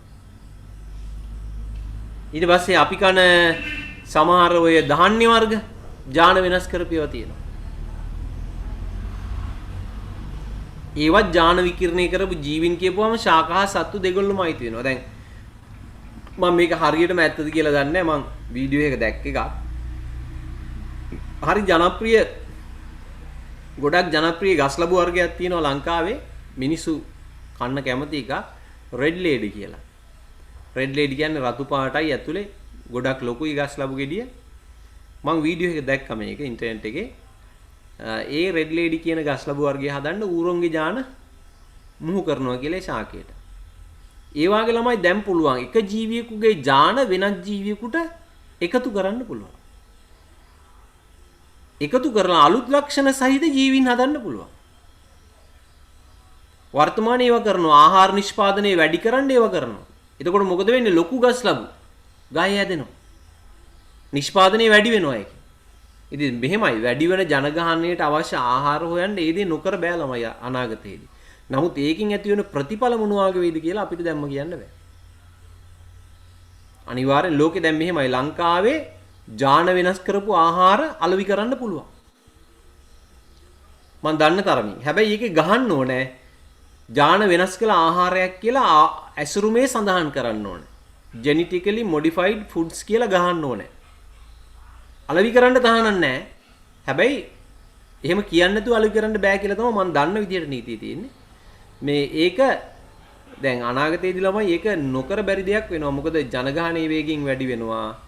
වගා කළ හැකි බිම් වැඩි වෙන්නේ නැහැ. එන්න අඩු වෙනවා. ඒක නිසා මොනවා හරි ක්‍රමයකින් වැඩි අස්සන්නක් දෙන නේද? ඒ වාගේ ශාක සත්තු හදන්න පුළුවන් වෙන්න ඕනේ. දැන් මම මේ උදාහරණ දෙකක් ඕගොල්ලන්ට පෙන්වන්න ගත්තා. මේ තියෙන්නේ ඥාන වෙනස් කරපු ජීවීන් හදපු කීප දෙනෙක්. They look like your average beagles, all frisky and rambunctious, but they have a special feature. Once you මම හිතන්නේ උතුරු කොරියාවේ හදපු ඥාන වෙනස් කරපු බල්ලෙක්. මේ බල්ලාගේ ඥාන වෙනස් කරලා තියෙන්නේ මෙහෙමයි. මේකයි මේ අර අපි කියන්නේ මේ කකුලේ තියෙන කොට්ට. මේක මේ අඳුරේදී දිලිසෙනවා. කරුවල වැටුනාම අඳුර කරපුවාම ළමයි මේක දිලිසෙනවා. අර මොනවද අපි කියන්නේ ලුමිනස් ඔය තියෙන්නේ නේද? එතකොට මේවා හදලා තියෙන්නේ මේ ජෙලිෆිෂ්ලාගේ ඥාන බද්ධ කරලා මෙයාට. ජෙලිෆිෂ්ලා ඉන්නවා එහෙම ආලෝකය විමෝචනය කරන අය. එතකොට මේගොල්ලොත් එහෙම කරුවලේදී මේවා දිලිසෙනවා. They look like your average beagles, all frisky and rambunctious. Video එකේ පේනව නේද? පේනවා sir. But they have a special feature. Once you turn off the lights and shine an ultraviolet light on them. කරුවල කරපුවාම දිලිසෙනවා. මේ කකුලේ අර කොට්ට වාගේ. ඒතකොට මේ හදලා තියෙනවා කියන්නේ ජෙලිෆිෂ්ලාගේ ඥාන බද්ධ කරලා. Scientists in South Korea have engineered these dogs with fluorescent genes. You can actually see some of the redness in the daylight, but the glowing can best be seen in these pictures. 세포내에다가 특별한 유전자를 He says they're not playing mad scientist and insists this actually has a unique medical purpose. He says this shows that it is possible to successfully insert genes with a specific trait into a living animal. And he says that could lead to implanting other non-fluorescent genes that could help treat specific diseases. In the meantime, he says the dogs, which are all named Ruppy, are doing well. Ed Donahue, The Associated Press. හරි. ඒ වගේ තව එකක් තිබ්බා.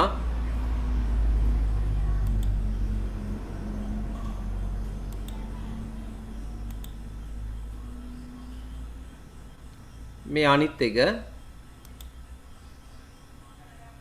මේ ඥාන වෙනස් කරලා හදපු විනිවිද පේන ගෙම්බේ. Skin like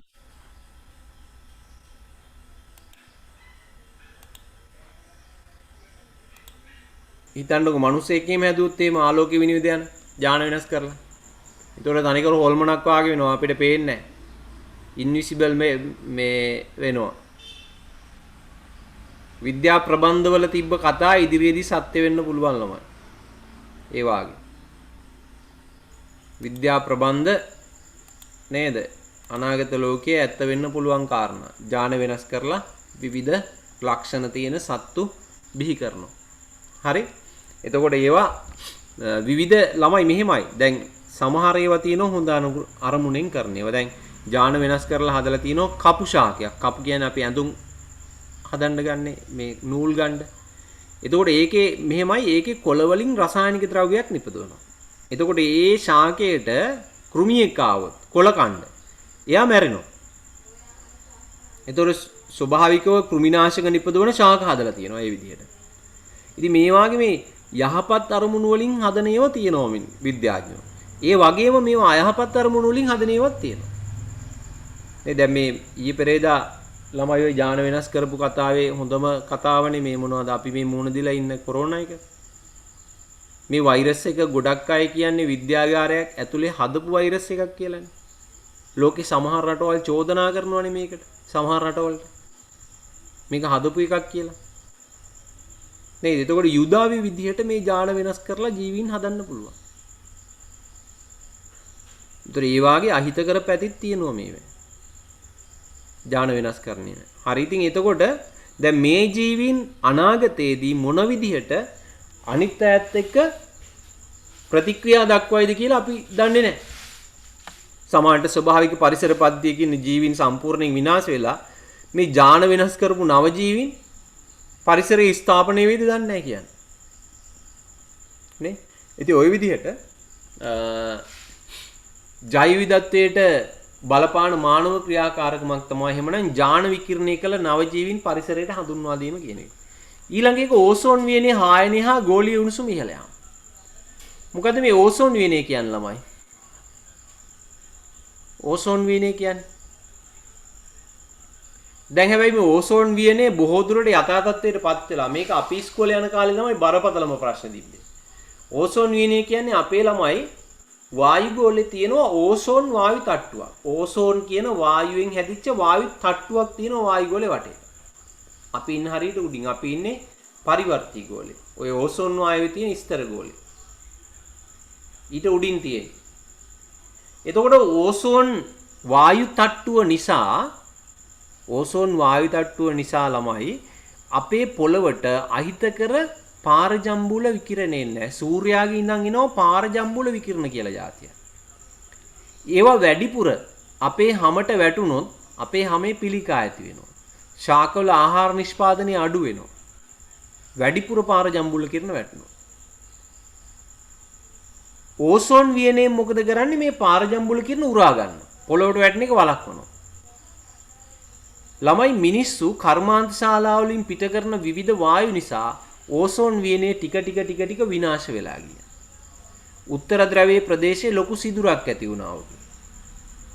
මේකට බලපාව ප්‍රධාන වායුවේ තමයි අපි ශීතකරණවල පාවිච්චි කරන වායුවක්. ශීතකරණ ළමයි අරපුවාම එළියට එන වායුවක් නෙවෙයි මේක. ඕගොල්ලෝ දන්නවා ශීතකරණ ඇතුලේ තියෙනවා කම්ප්‍රෙෂර් එක කියලා. දැකලා ඇති සමහරට. ශීතකරණේ පිටිපස්සේ යට තියෙන්නේ. ඔය ඩ්‍රර් ගාලා සද්දෙත් එන්නේ සමහරලාවට. ටිකක් පරණ වුණාම ඩක ඩක ගාලා සද්දෙත් එනවා. ඕකට කියන්නේ කම්ප්‍රෙෂර් එක කියලා. පොඩි ගෙඩියක් වා එකක් තියෙනවා. ඔන්න ඕකේ පරණ කාලේ දැන් ඒව නැහැ. පරණ කාලේ ශීතකරණවල ඕකේ ඇතුලේ තිබ්බා ක්ලෝරෝ ෆ්ලුවරෝ කාබන් කියලා සංයෝගයක්. ශීතකාරක ද්‍රවයක් මේක. ටක් ගාලා වාෂ්ප වෙන ද්‍රවයක්. ක්ලෝරෝ ෆ්ලුවරෝ කාබන් CFC කියලා කෙටි නම. ඒතර මේ CFC කියන ශීතකාරක ද්‍රවය නිසා තමයි වායුගෝලයේ ඕසෝන් ස්තරේ වැඩිපුරම විනාශ වුනේ. අපි ඉස්කෝලේ යන කාලේ 80 ගණන් වල 80 නේද අපි ගියෝ. ඒ කාලේ මට මතකයි ඒ කාලෙමයි. ඒ කාලේ මේ ওই ශීතකරණ වල තිබ්බ ඕගොල්ලන් දෙමාපියෝ දන්නව ඇති මේක. ශීතකරණ වල තිබ්බ ඔය වායුව අයින් කරා. අපේ ලංකාවේ මුළු ලෝකෙම ළමයි. මුළු ලෝකෙම එකතු වෙලා දැන් අපේ ලංකාවේ අලුතින් කම්ප්‍රෙෂර් එකක් දාලා දෙනවා. අලුත් ගෑස් එක නොමිලේ දාලා දුන්නා. එතකොට අපි ශීතකරණේ අරගෙන ගියාම අපේ ওই වායුව අයින් කරලා ඒගොල්ලෝ වෙන මේක සීල් කරනවා. අරගෙන අපිට එහෙම මේ පරිසරයට හානි නැති වායුව පුරවලා දෙනවා. ඒ විදිහට කරේ. හරි ඉතින් මේ විදිහට මේ ඒ CFC වායුව භාවිතය අඩු කරපු නිසා දැන් ඒක ප්‍රතිඵල ලැබිලා තියෙනවා. දැන් ඕසෝන් වියනේ මේ සිදුර ෂේ වෙලා තියෙනවා. ඒ කියන්නේ මේ ආය යථා තත්ත්වයට පත් වෙලා තියෙනවා. ඒක සිදුර අඩු වෙලා තියෙනවා ප්‍රමාණය. ඒක හොයාගෙන තියෙනවා ඕසෝන් වියනේ සිදුර ප්‍රමාණය අඩු වෙලා කියලා. ඊළඟට ගෝලීය උණුසුම ඉහළ යාම. මේකේ පොඩ්ඩක් ඉන්න.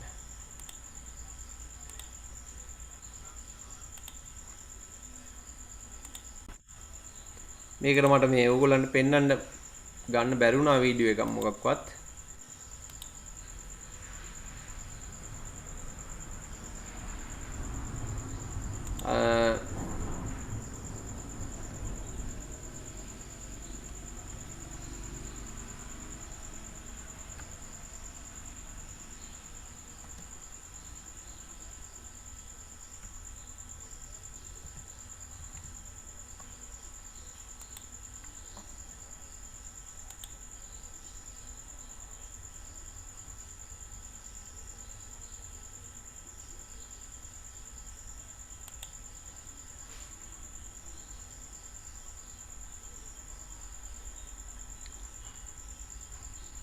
තප්පරයක් ඉන්න ඕගොල්ලන්ට මේ ozone වියනේ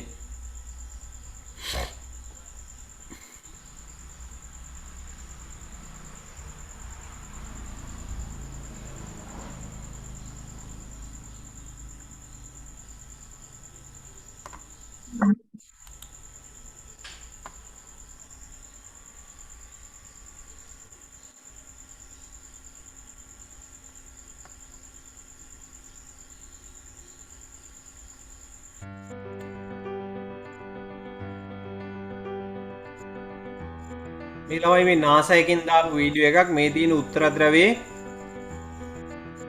ozone වියනේ සිදුර Every day, as the sun shines on the earth, it sends ultraviolet rays that can cause sunburn and sometimes damage our DNA. Like a ඒතර අපේ sunscreen for DNA our වලට planet, හානි කරනවා ඒ වගේම melanoma හැමේ absorbs පිළිකා ඒ most of වාගේ this harmful radiation ඇති කරනවා මේ and protects us. පාරජම්බුල්ල විකිරණ හැමට වැටුනහම. But in the early 1980s, මේ තියෙන 1980 ගණන් වල ඕසෝන් වියනේ ඔය සිදුර ඔය පෙන්නන්නේ. උත්තර ද්‍රවයට ඉහළ තිබ්බ. එතකොට මේක ටික ටික වැඩි වුණා 80 ගණන් වල වැඩි වෙලා උපරිම වෙනවා. ඊට පස්සේ CFC සම්බන්ධ නීති ගෙනල්ලා ඒක පිට කරන එක වළක්වනවා. ඔය තියෙන CFC වලින් විනාශ වෙන හැටි ozone. depleting chemicals like chlorofluorocarbons or CFCs. But these chemicals had been in use for decades and they stay in the atmosphere for a long time. ඒතර අවුරුදු 2000 වර්ෂ විතර වෙද්දී උපරිමයි දැන් මේ සිදුර ප්‍රමාණය.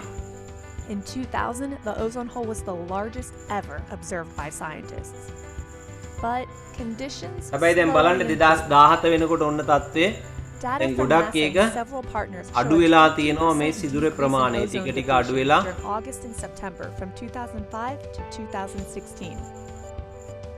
In 2017, ඔය තියෙන it was the 2017. smallest since 1988. A year later, the hole was smaller than expected. Studies suggest that the ozone layer over A NASA Antarctica එකෙන් should mostly recover by the middle of the ඒ නිකුත් කරපු video එකක්. ඉතින් ওই විදිහට ළමයි ozone වියනය ටික ටික දැන් ඒ හායනය වෙච්ච එක හරි ගිහින් තියෙනවා. නමුත් ඉතින් ඒකේ බලපෑම ඉදිරියට කොහොම වෙයිද අපි දන්නේ නැහැ.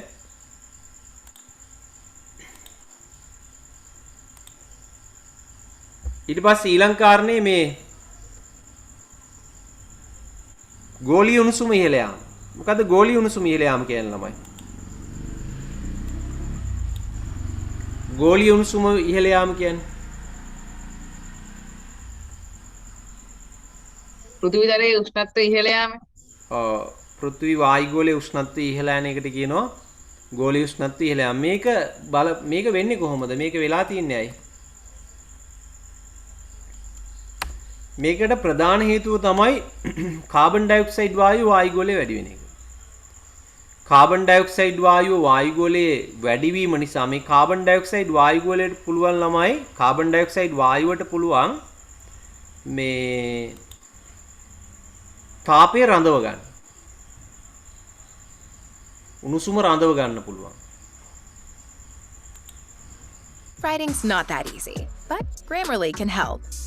This sentence is grammatically correct, but it's wordy and hard to For 2.5 million years, the Earth's climate has fluctuated, cycling from ice ද වීඩියෝ එක පේන්නේ ice ages to Then warm penis. periods. හරිනේ? But in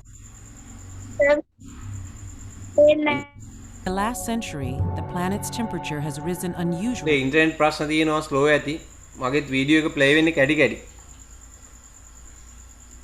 fast, about 1.2 to 1.4 degrees Fahrenheit. Scientists believe it's human activity that's driving the temperature. අනවශ්‍යයෙන්ම සිද්ධ වෙන්නේ කාර්මීකරණයත් එක්ක carbon dioxide වාගේ වායු වර්ග වායුගෝලයේ වැඩිවීම නිසා. කාබන් ඩයොක්සයිඩ් විතරක් නෙවෙයි ළමයි මේකට බලපාන වායු ගොඩක් ඉන්නවා. කාබන් ඩයොක්සයිඩ්, ජල වාෂ්ප, මීතේන් මේ වාගේ වායු වලට පුළුවන් සූර්යාගේ ඉඳන් එන තාප කිරණ රඳව ගන්න. ඒතර වායුගෝලයේ මේ වායු වැඩි වුණාම මේ වායු වලින් මොකද කරන්නේ? තාපය රඳව ගන්නවා වායුගෝලය ඇතුලේ. ඒකේ ප්‍රතිඵලයක් විදිහට වායුගෝලයේ උෂ්ණත්වය වැඩි වෙනවා දවසින් දවස. ඒතර මේක බලපාන්නේ ළමයි මෙහෙමයි. මේ වායුගෝලයේ උෂ්ණත්වය වැඩි වෙලා අපි කර වෙලා මැරෙන එකක් නෙවෙයි වෙන්නේ. එක සැරේට එහෙම වෙන්නේ නැහැ. වෙන්නේ මොහොමද? අපේ පෘථුවියේ කාලගුණයේ දේශගුණයේ වේගයෙන් වෙනස් වෙනවා. සමහරට වහින කාලයට නෙවෙයි වහින්නේ නේද? අධික වර්ෂාව ඇති වෙන්න පුළුවන්, අධික පෑවුම ඇති වෙන්න පුළුවන්. ජලයේ හිගකම මේ වාගේ. ඒ වාගේ කාලගුණික වෙනස් වීම ඇති වෙනවා ගෝලීය උෂ්ණත්වය ඉහළ යාම නිසා. ඒකක්. ඊට පස්සේ තව එකක් තමයි ළමයි ගෝලීය උෂ්ණත්වය ඉහළ යාම නිසා අපේ උත්තර ධ්‍රවයේ දක්ෂිණ ධ්‍රවයේ තියෙන අයිස් කඳු දිය වෙනවා. අයිස් කඳු දිය වෙලා ඒවා මුහුදට එකතු වුණාම මුහුදේ ජල මට්ටම ඉහළ යනවා. මුහුදේ ජල මට්ටම ඉහළ ගියාම දූපත් රටවල් වතුරේ යට වෙනවා. එතකොට අනාගතයේදී ළමයි ජෛව විවිධත්වයේ හායනයට මේක හේතු වෙනවා. අර මුහුදේ ඉන්න ජීවීන් විනාශ වෙන්න පුළුවන් ඒ උණුසුම වැඩි වෙලා. ඊට පස්සේ අර ගොඩබිම් ප්‍රදේශ ජලයෙන් යට වුණාම ඒවැයි ඉන්න ජීවීන් විනාශ වෙන්න පුළුවන්. ඒතකොට ජෛව විවිධත්වයටත් එහෙමනම් හානි වෙන්න එක හේතුවක් වෙනවා මේ ගෝලීය උෂ්ණත්වය ඉහළ යාම. ගෝලීය උෂ්ණත්වය ඉහළ යාම කියන සංසිද්ධිය නිසා. හරි ඉතින් ওই විදිහට මානව ක්‍රියාකාරකම් වලිනුත් ජෛව විවිධත්වයේ හායනය වෙන්න බලපානවා. හරි එතකොට මෙන්න මේ කරුණ ටික මතක තියාගන්න මොනවද ජෛව විවිධත්වයේ හායනයට බලපාන මානව ක්‍රියාකාරකම් කියලා. හරි. බලන්න චුට්ටක් මම මේ කියවන්න. මෙම තර්ජන හේතුවෙන් ලෝකයේ පුරා ජෛව විවිධත්වයේ හායනයේ සිදු වෙමින් පවතී. ඒ කියන්නේ ජෛව විවිධත්වය ටික ටික අඩු වෙමින් තියෙනවා කියන එක. මේ නිසා ඇතැම් ජීව විශේෂ මිහිතලයෙන් වඳ වීමේ තර්ජනයට ලක් වී ඇත. ජීවීන් වඳ වෙලා යනවලු මිහිතලයෙන්. එබැවින් ජෛව විවිධත්වයේ සංරක්ෂණය කළ යුතුය. සාපේක්ෂව ජීවීන්ගේ ඝනත්වයේ අධික ප්‍රදේශ ජෛව විවිධත්ව උණුසුම් කලාප ලෙස හැඳින්වේ. දැන් ළමයි සමහර ජීවි විශේෂ අධික ප්‍රදේශ තියෙනවා. විවිධත්වයේ වැඩි ප්‍රදේශ තියෙනවා. ඒවට කියනවා ජෛව විවිධත්ව උණුසුම් කලාප කියලා. දැන් අපේ ලංකාවත් මේ වාගේ උණුසුම් කලාපයක්. විශේෂයෙන්ම මේ වාගේ ප්‍රදේශවල ජෛව විවිධත්වය ආරක්ෂා කරගන්න ඕන. හරි? උණුසුම් කලාප ලෙස හැඳින්න්නේ උණුසුම් කලාපයක් ලෙස හැඳින්වීමට ආවේනික ජීව විශේෂ වැඩි සංඛ්‍යාවක් සිටිය යුතු අතර ඔවුන් සඳහා ඇති තර්ජනද වැඩි විය යුතුය. ආවේනික ජීව විශේෂ වැඩි ගාණක් ඉන්න ඕනලු. ඒ වගේම ඒ ජීවීන් සඳහා තියෙන තර්ජනත් වැඩි වෙන්න ඕන. ඒ කියන්නේ ඒවා වඳ වෙලා යන තියෙන තර්ජනත් වැඩි වෙන්න ඕන. ඒතර ජෛව විවිධත්ව උණුසුම් කලාපයකට ශ්‍රී ලංකාවද අයත්. එබැවින් අප රටේ ජෛව විවිධත්වය ආරක්ෂා කර ගැනීමට දායක වීම අප සැමගේ යුතුයකමකි. ඒතර අපි හැමතිස්සෙම ළමයි ජෛව විවිධත්වය ආරක්ෂා කරගන්න දායක වෙන්න ඕන කියලා තමයි කියන්නේ. හරි.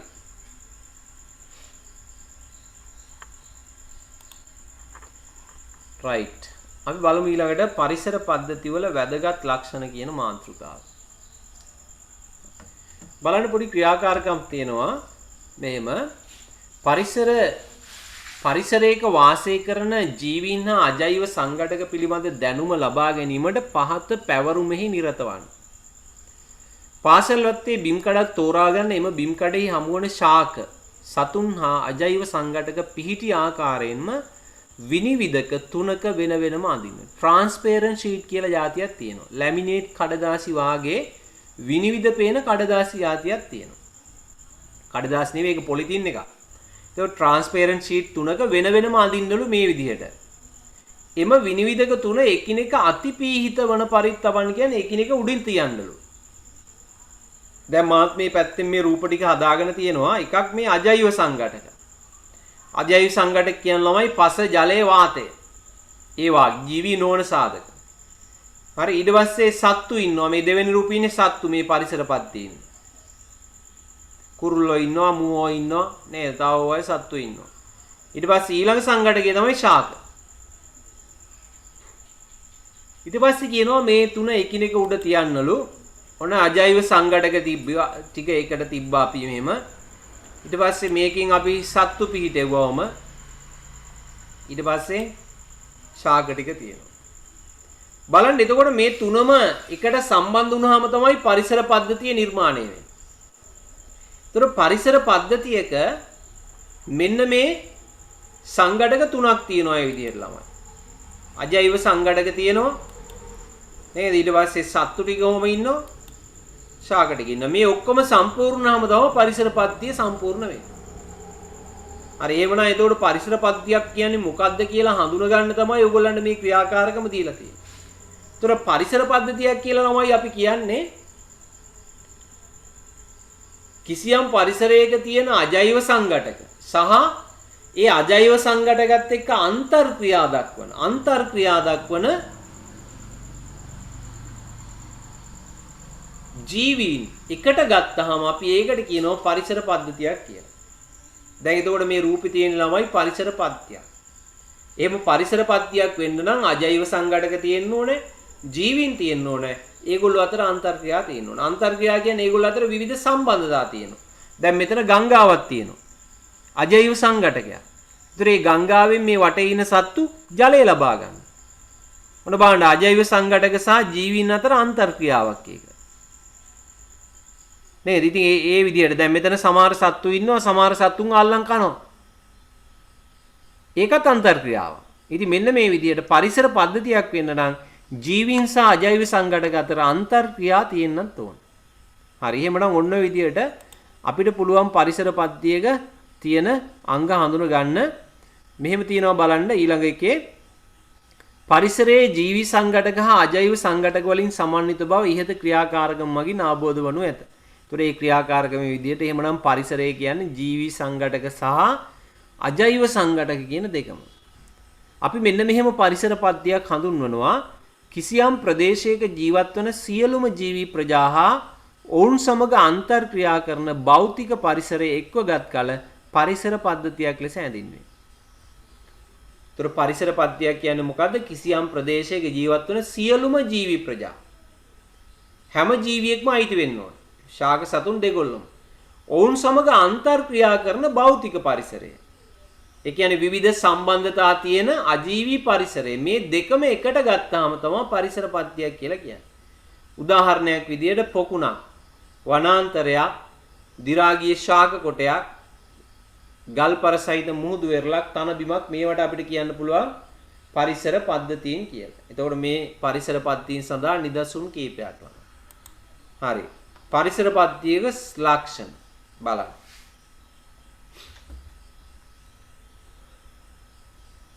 පළවෙනි එක ජීවි සංඝටක මෙන්ම අජීවි සංඝටක අතර අන්තර්ක්‍රියා සිදු වෙනවලු. විවිධ සම්බන්ධතා ඇති වෙනවා අන්තර්ක්‍රියා කියන්නේ. ඒතර මේ අන්තර්ක්‍රියා අපිට වර්ග කරන්න පුළුවන්. දැන් උදාහරණයක් විදිහට ළමයි මේ බලන්නකො. ජීවි සංඝටක මෙන්ම අජීවි සංඝටක අතර අන්තර්ක්‍රියා කියන ඒවාට උදාහරණයක්. ඊට පස්සේ කියනවා එම අන්තර්ක්‍රියා ජීවි සම්බන්ධතා, ජීවි අජීවි සම්බන්ධතා සහ අජීවි සම්බන්ධතා ආකාර තුනක් තියෙනවා. මම උදාහරණ කීපයක් කියන්නම්කෝ. දැන් ජීවි අන්තර්ක්‍රියාවක් තමයි ඕගොල්ලෝ දන්නවා අපි හිතමුකෝ වනාන්තරයක ඉන්න කොටියෙක් මුවෙක්ව අල්ලගෙන කනවා. නේද? එහෙමනම් ආහාර සඳහා ජීවි අන්තර් සම්බන්ධතාවයක් ඒක. ජීවින් දෙන්නෙක් අතර ඇතිවන අන්තර් සම්බන්ධතාවය.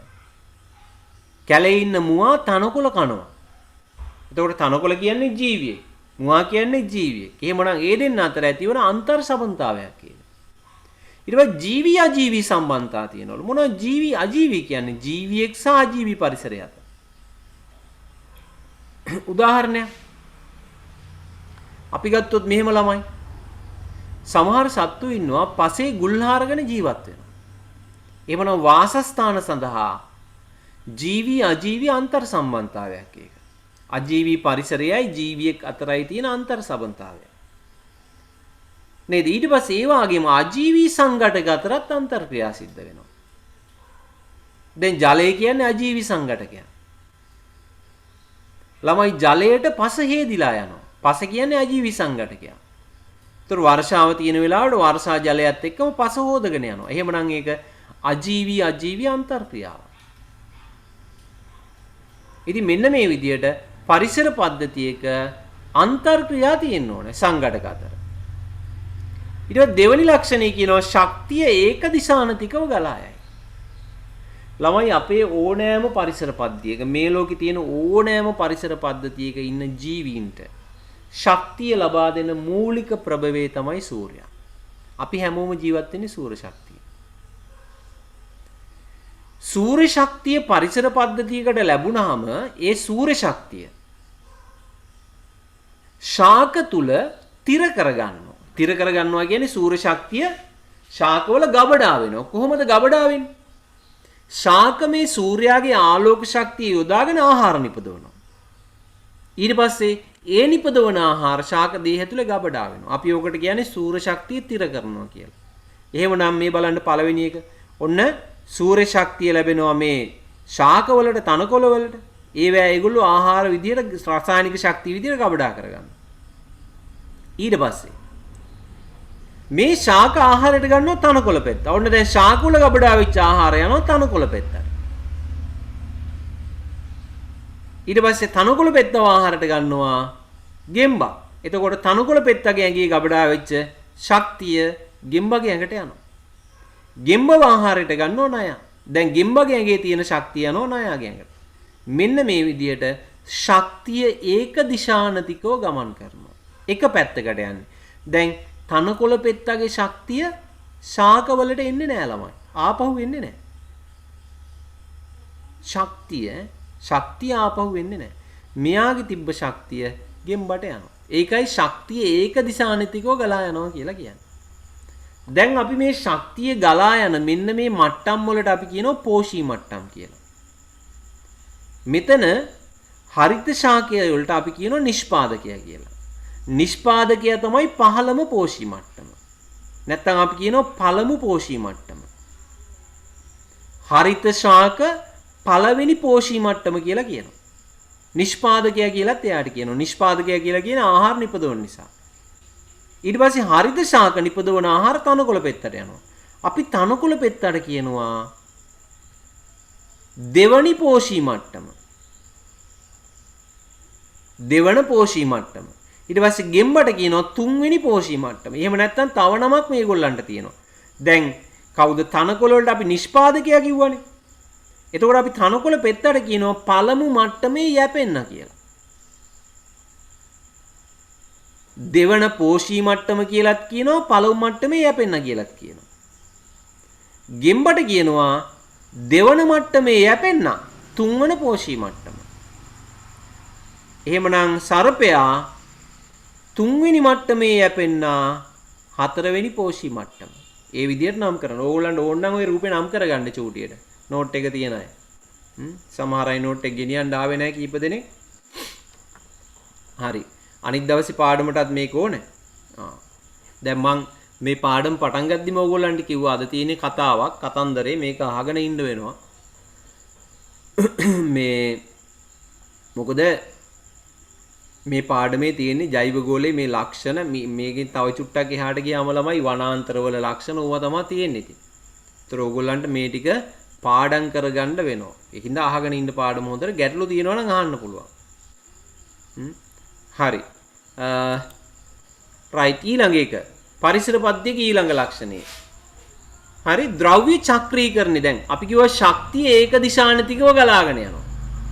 ඒ වගේමයි ද්‍රව්‍ය චක්‍රීකරණය වෙනවා. මොකද ද්‍රව්‍ය චක්‍රීකරණය වෙනවයි කියන්නේ ළමයි. දැන් මේ තියෙන්නේ ශක්තිය ගලාගෙන යන ආකාරයනේ. ද්‍රව්‍ය චක්‍රීකරණය වෙනවයි කියන්නේ. දැන් අහන්නකෝ. දැන් මේ ශාක අපි කිව්ව ආහාර නිපදවනවා. මේ ශාක ආහාර නිපදවන්න අමුද්‍රව්‍ය අරගන්නේ පරිසරයෙන්. මුල් වලින් උරා ගන්නවා ජලය. වායු වලින් උරා ගන්නවා කාබන් ඩයොක්සයිඩ්. ඒ දෙක එකතු කරලා තමයි මෙයාගේ ඇතුලේ ආහාර හදන්නේ. ඒ ආහාර තමයි තනකොළ පෙත්තට යන්නේ. ඔන්න තනකොළ පෙත්තට ඒ ආහාර ගියාම මොකද වෙන්නේ? තනකොළ පෙත්තා ඒවැය තියෙන ශක්තිය ලබා ගන්නවා. කොටසක් ඇඟේ ගබඩා කර ගන්නවා. කොටසක් එයා බැහැර කරනවා. බැහැර කරන්නේ මෙහෙමයි. දැන් මෙයාට ආහාර ලබාගෙන ඒ ආහාර වල ඒ ශක්තිය ලබා ගන්න දෙපෑ. ඒතර ශක්තිය ලබා ගන්නේ කොහොමද? මෙයාගේ ඇඟ ඇතුලේදී ඒ ආහාර දහනය කරනවා. දහනය කරද්දී ආයෙ ඔන්න කාබන් ටිකක් ඔන්න වායු ගෝලයට එකතු වෙනවා. ඔක්කොම ටික නෙවෙයි ඇඟේ කොටසක් තැම්පත් වෙනවනේ. කොටසක් පරිසරයට එකතු වෙනවා. එකතු වෙන ටික මොකද වෙන්නේ? ආයෙ ශාක වලින් උරා ගන්නවා. දැන් මේ තනකොළ පෙත්තගේ ඇඟේ තැම්පත් වෙච්ච ආහාර ටික යනවා ඊළඟට ගෙම්බට. ගෙම්බත් එහෙමයි. කොටසක් ඇඟේ තැම්පත් වෙනවා. වැඩි හරියක් මෙයා ඔන්න ශක්තිය නිපදවන්න දහනය කරනවා. ඔන්න එතකොටත් මෙයාගෙනුත් කාබන් ඩයොක්සයිඩ් එළියට එනවා. ජලය එළියට එනවා. ජල වාෂ්ප. මේගොල්ලෝ බැහැර කරනවා ඒගොල්ලන්ගේ බහිස්රාවි ද්‍රව්‍ය. ඒවැනුත් ජලය එනවා. එතකොට ඒව මොකද වෙන්නේ? ආයේ පරිසරයට එකතු වෙනවා. ආයේ ශාක වලින් උරා ගන්නවා. මේ විදිහට ළමයි ද්‍රව්‍ය චක්‍රීකරණය වෙනවා. වායු ගෝලයකට එකතු වෙනවා. ශාක වලට එකතු වෙනවා. සත්තුන්ගේ ඇඟට යනවා. ආයි වායු ගෝලයට එනවා. ආය ශාක තුලට උරා ගන්නවා. ආය සත්තුන්ගේ ඇඟට යනවා. ඔය විදිහට ශාක සතුන් පරිසරය මේවා අතර ද්‍රව්‍ය චක්‍රීකරණය වෙනවා. ශක්තිය එහෙම චක්‍රීකරණය වෙන්නේ නැහැ. ශක්තිය එකම පැත්තට යනවා. හැබැයි ද්‍රව්‍ය මොකද වෙන්නේ ළමයි? ද්‍රව්‍ය චක්‍රීකරණය වෙනවා. හරි? ඒක තමයි තුන්වෙනි ලක්ෂණය. ද්‍රව්‍ය චක්‍රීකරණය වේ. බලන්න මෙහෙම තියෙනවා විස්තරය. ජීවීන් පරිසරයෙන් ලබා ගන්නා ද්‍රව්‍ය නැවත පරිසරයට ලැබීම අඛණ්ඩව සිදුවේ.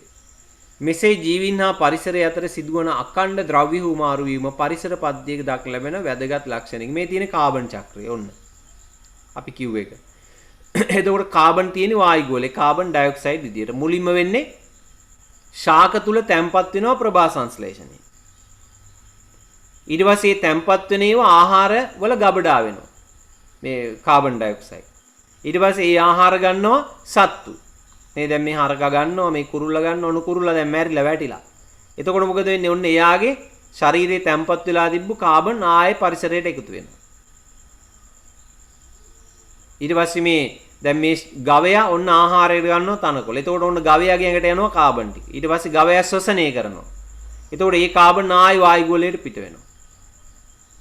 ඊට පස්සේ මේ ශාකයේ තැම්පත් වෙච්ච ඒවා දර විදිහට නේද? මේ ගේ ඇතුළේ මෙන්න දර දහනය කරනවා.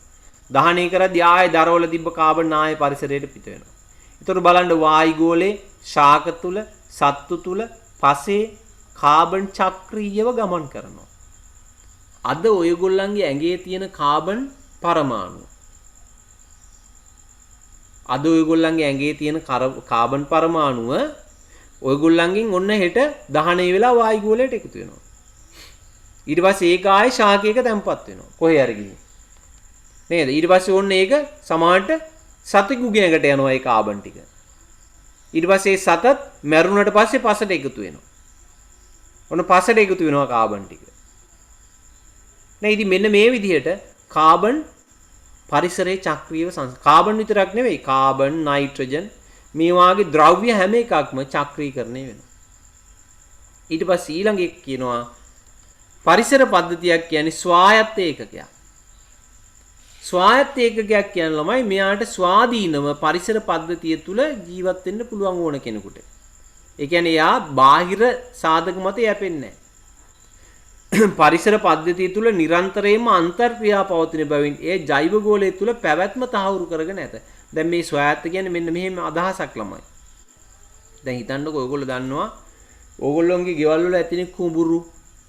කුඹුරට අපි පිටින් පෝර දානවා. හැබැයි ස්වභාවික පරිසර පද්ධතියකට එහෙම පෝර දාන්න ඕනේ නැහැ. එයා ස්වායත්තයි.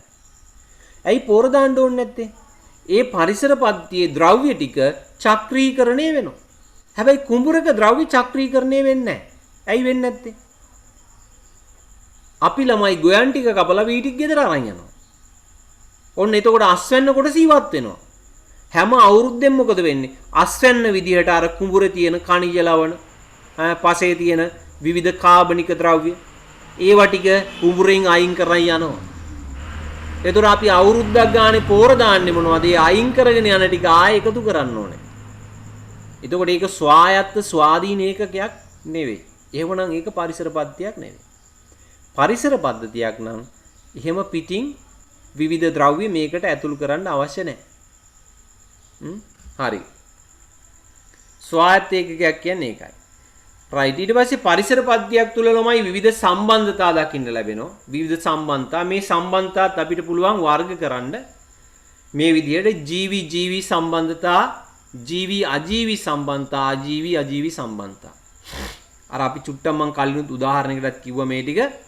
ඉස්සෙල්ලාම බලමු ජීවි ජීවි සම්බන්ධතා. පරිසර පද්ධතියක ජීවීන් හා ජීවීන් අතර පවතින අන්තර්ක්‍රියා ජීවි ජීවි සම්බන්ධතා ලෙස හැඳින්වෙනවා. ඒතකොට කිසියම් ජීවීන් දෙන්නෙක් කිව්වහම ළමයි එක්කෝ සත්තු දෙන්නෙක්. නැත්තම් ශාක දෙකක්. එහෙම නැත්තම් ශාකයක් හා සතෙක්. මේ විදිහට ආකාර තුනක් තියෙන්න පුළුවන් ජීවි ජීවි සම්බන්ධතා. ශාක දෙකක් අතර ඇති වෙන්න පුළුවන්, සත්තු දෙන්නෙක් අතර ඇති වෙන්න පුළුවන්, ශාකයක් හා සතෙක් අතර ඇති වෙන්න පුළුවන්. එතකොට ජීවි ජීවි සම්බන්ධතා ඇති වෙනවා හේතු තුනක් නිසා. එකක් ආරක්ෂාව. අනිත් එක ආහාර, ප්‍රධාන එකක් ආහාර. අනිත් එක ප්‍රජනනය. මෙන්න මේ කියන අවශ්‍යතා සඳහා ජීවි ජීවි සම්බන්ධතා ඇති වෙනවා. උදාහරණයක් අපි ගත්තොත් කොටියා මුවාව මරාගෙන කනවා. එහෙමනම් ඒක කොටියයි මුවාව අතර තියෙන ආහාර සඳහා තියෙන සම්බන්ධතාවය. මේ ආරක්ෂාව සඳහා තියෙන සම්බන්ධතාවයක් දැන් ඔයගොල්ලෝ දැකලා ඇති මේ කිකිලියෙක් බිත්තර පුපුරපුවාම ළමයි පැටවු ටික ආරක්ෂා කරනවා. ඒතර හැමතිස්සෙම කිකිලි පැටවුගෙන් ඈතට යන්නේ නැහැ. මොනවා හරි සද්දයක් ආපු හැටි මොකද කරන්නේ? එයා තටු අස්සේ හංග ගන්නවා පැටවු ටික. ඒ විදිහට. ඒතර කිකිලි සහ පැටවුන් අතර තියෙනවා ආරක්ෂාව සඳහා අන්තර් සම්බන්ධතාවය. ඒ විදිහට. ඊට පස්සේ ප්‍රජනනයේ සඳහා අන්තර් සම්බන්ධතාවය ඇති වෙනවා. මේ ලෝකේ ඉන්න හැම සත්තුන්ම තමන්ගේ සහකරුව සහකාරිය හොයාගන්නවා. වර්ගයාගේ පැවැත්ම සඳහා ප්‍රජනනකාරී ඉතාම වැදගත්. එතකොට ඒ සඳහා විවිධ අන්තර්ක්‍රියා ඇති වෙනවා සත්තු අතර. හරි. එහෙමනම් ওই විදිහට ජීවි ජීවි සම්බන්ධතා අපිට වර්ග කරන්න පුළුවන් අවශ්‍යතා තුනක් සපුර ගන්න මේ සම්බන්ධතා ඇති වෙනවා. හරි. මේ තියෙන ළමයි උදාහරණ කීපයක්. සතුන් විසින් ශාක ආහාරයට ගැනීම. දැන් මේ මුවා තනකොළ ආහාරයට ගන්නවා. එවන ආහාර සඳහා තියෙන අන්තර් සම්බන්ධතාවය. ඇතැම් විලෝපික සතුන් වෙනස් සතුන් ආහාරයට ගන්නවා. විලෝපිකයා කියන්නේ වෙනත් අය මරාගෙන කන එක්කෙනාට. ඒතර මේ තියෙන්නේ මේ කොටියා මුවාව මරාගෙන කනවා. ඇතැම් ශුද්‍ර ජීවීන් ජීවි දේහ මත යැපීම. දැන් ඕගොල්ලෝ දන්නවා මේ දිලීර නේද බැක්ටීරියා කියන අය ශුද්‍ර ජීවීන්. එතකොට ඒගොල්ලෝ වෙනත් ශරීරයේ වෙනත් ජීවීන්ගේ දේහ මත තමයි යැපීම සිද්ධ වෙන්නේ. දැන් ඕගොල්ලෝ දන්නවනේ හතු අපි කැමරට ගන්න. හතු කියන්නේ දිලීරයක්. හතු වැඩෙන්නේ කොහෙද? දිරා යන කොටයක. නේද? නැත්තම් අපි පිඳුරු ගොඩක. ඒතකොට ඒ දේහේ මත තමයි ශාක දේහේ මත තමයි මේ දිලීර වර්ධනය වෙන්නේ. ඒකෙන් තමයි යැපෙන්නේ. සමහරලාට ළමයි අපේ ශාරීරිය මතත් යැපෙනවා දිලීර. අලුහම් කියන්නේ දිලීරයක්. ඒතර අලුහම් අපේ ඇඟේ හැදෙනවා නම් අපේ ශරීරේ හැමෙන් තමයි ඒ ආහාර ගන්න. හරි? ඊට පස්සේ ඇතැම් සතුන් වාසස්ථාන ලෙස ශාක භාවිතයි. කුරුල්ලෝ කූඩු හදාගෙන ජීවත් වෙනවා ශාකවල. ඔන්න වාසස්ථාන සඳහා තියෙන අන්තර්ක්‍රියාව. ආරක්ෂාව සඳහා සතුන් ශාක අතර සැඟවී සිටීම. ඕගොල්ලෝ අහලා ඇති දැකලා ඇති peerakolaya. තනුකොළ පෙත්තා. මේගොල්ලෝ ආරක්ෂාවට ගස්වල කොළාස්සේ හැංගිලා ඉන්නේ. ඒතර ආරක්ෂාව සඳහා ජීවීන් දෙන්නෙක් අතර තියෙන අන්තර්ක්‍රියාව. ශාකවල පළහා බීජ ව්‍යාප්තිය සඳහා සතුන් වැදගත් වෙනවා. ඕගොල්ලෝ දැකලා තියෙනවා සමහර ශාක ව්‍යාප්ත වෙන්නේ සතුන් මගින්. මොනවද? ඇපල, නාගදරන. ඒවා බීජ ව්‍යාප්ති කරන්නේ සත්තු. එහෙම නැත්නම් කජු, අඹ ඒවත් එහෙම. එතකොට ඒගොල්ලන්ගේ પરම්පරාව ගෙනියන්න නේද? සත්තු උදව් කරනවා. එහෙමනම් ප්‍රජනනයේ සඳහා ඒ සත්තු සහ ශාක අතර අන්තර්ක්‍රියාවක් ඒක. වර්ගයාගේ පැවැත්ම බෝ කිරීමනේ. නේද?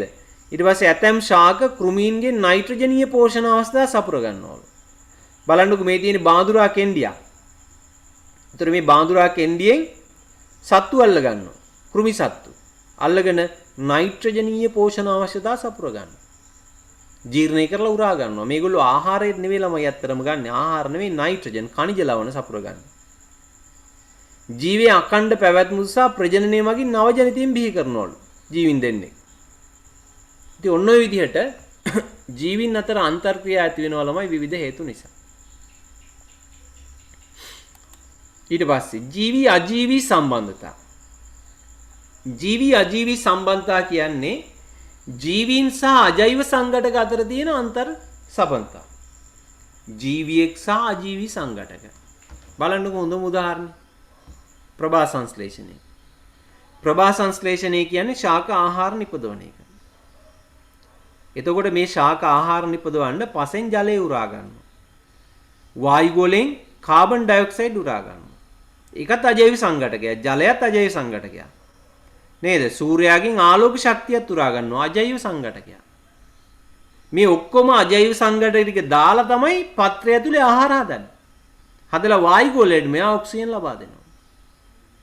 එහෙමනම් ශාකයේ සහ අජීවී සංඝටක අතර තියෙන ලොකු අන්තර් සම්බන්ධතාවයක්. ඒකේ ප්‍රතිඵලයක් විදිහට තමයි අපි හැමෝටම ආහාර ලැබෙන්නේ. හරි. ඊළඟ එක අජීවී සම්බන්ධතාවක් තියෙන්න පුළුවන් පරිසර පද්ධතියක. පරිසර පද්ධතියක වෙසෙන අජෛව සංඝටක අතර පවතින අන්තර්ක්‍රියා අජීවී සම්බන්ධතා ලෙස හැඳින්වේ. උදාහරණ. ජලය මගින් සිදුවන පාංශු කාදනය. ඔන්න ජලයෙන් පස හොදගෙන යනවා. එතකොට ජලය කියන්නේ අජීවී සංඝටකයක්, පස කියන්නේ අජීවී සංඝටකයක්. ඊට පස්සේ සූර්ය තාපය හා ජලය හේතු කොටගෙන සිදුවන පාෂාණ ජීර්ණය. ළමයි දවල් කාලයේදී තද හිරු එළිය වැටුනහම පාෂාණ ප්‍රසාරණය වෙනවා. ඊට පස්සේ ඒකට ජලය වැටෙනකොට වැස්සක් කියම් වැටෙනවා. ඒ ප්‍රසාරණ වෙච්ච පාෂාණේ හැකිලිලා පිපිරීම ඇති වෙනවා.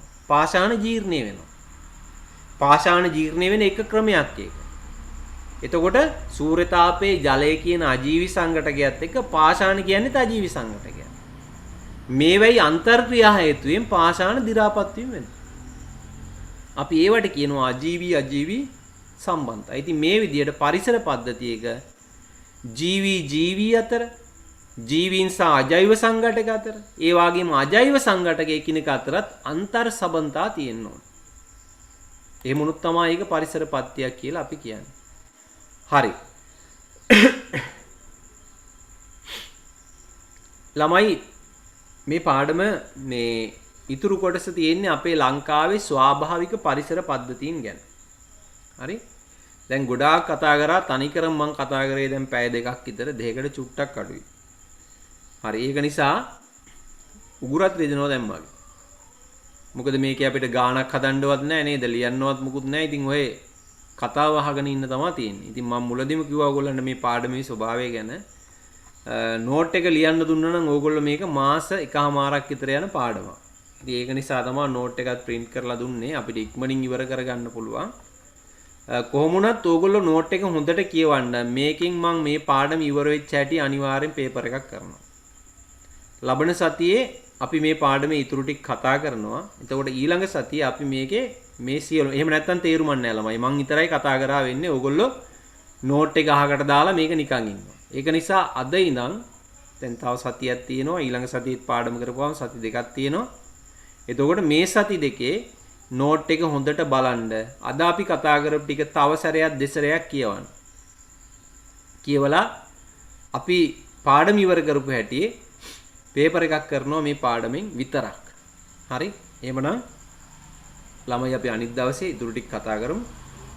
අපි අද පාඩම නවත්වමු මෙතනින් ඈ. හරි. එහෙමනම් ආයිබෝන් හැමෝටම අපි පන්තිය නවත්වමු. ආයිබෝවන් සර්. හරි. ආයිබෝන්. ආයිබෝවන් සර්.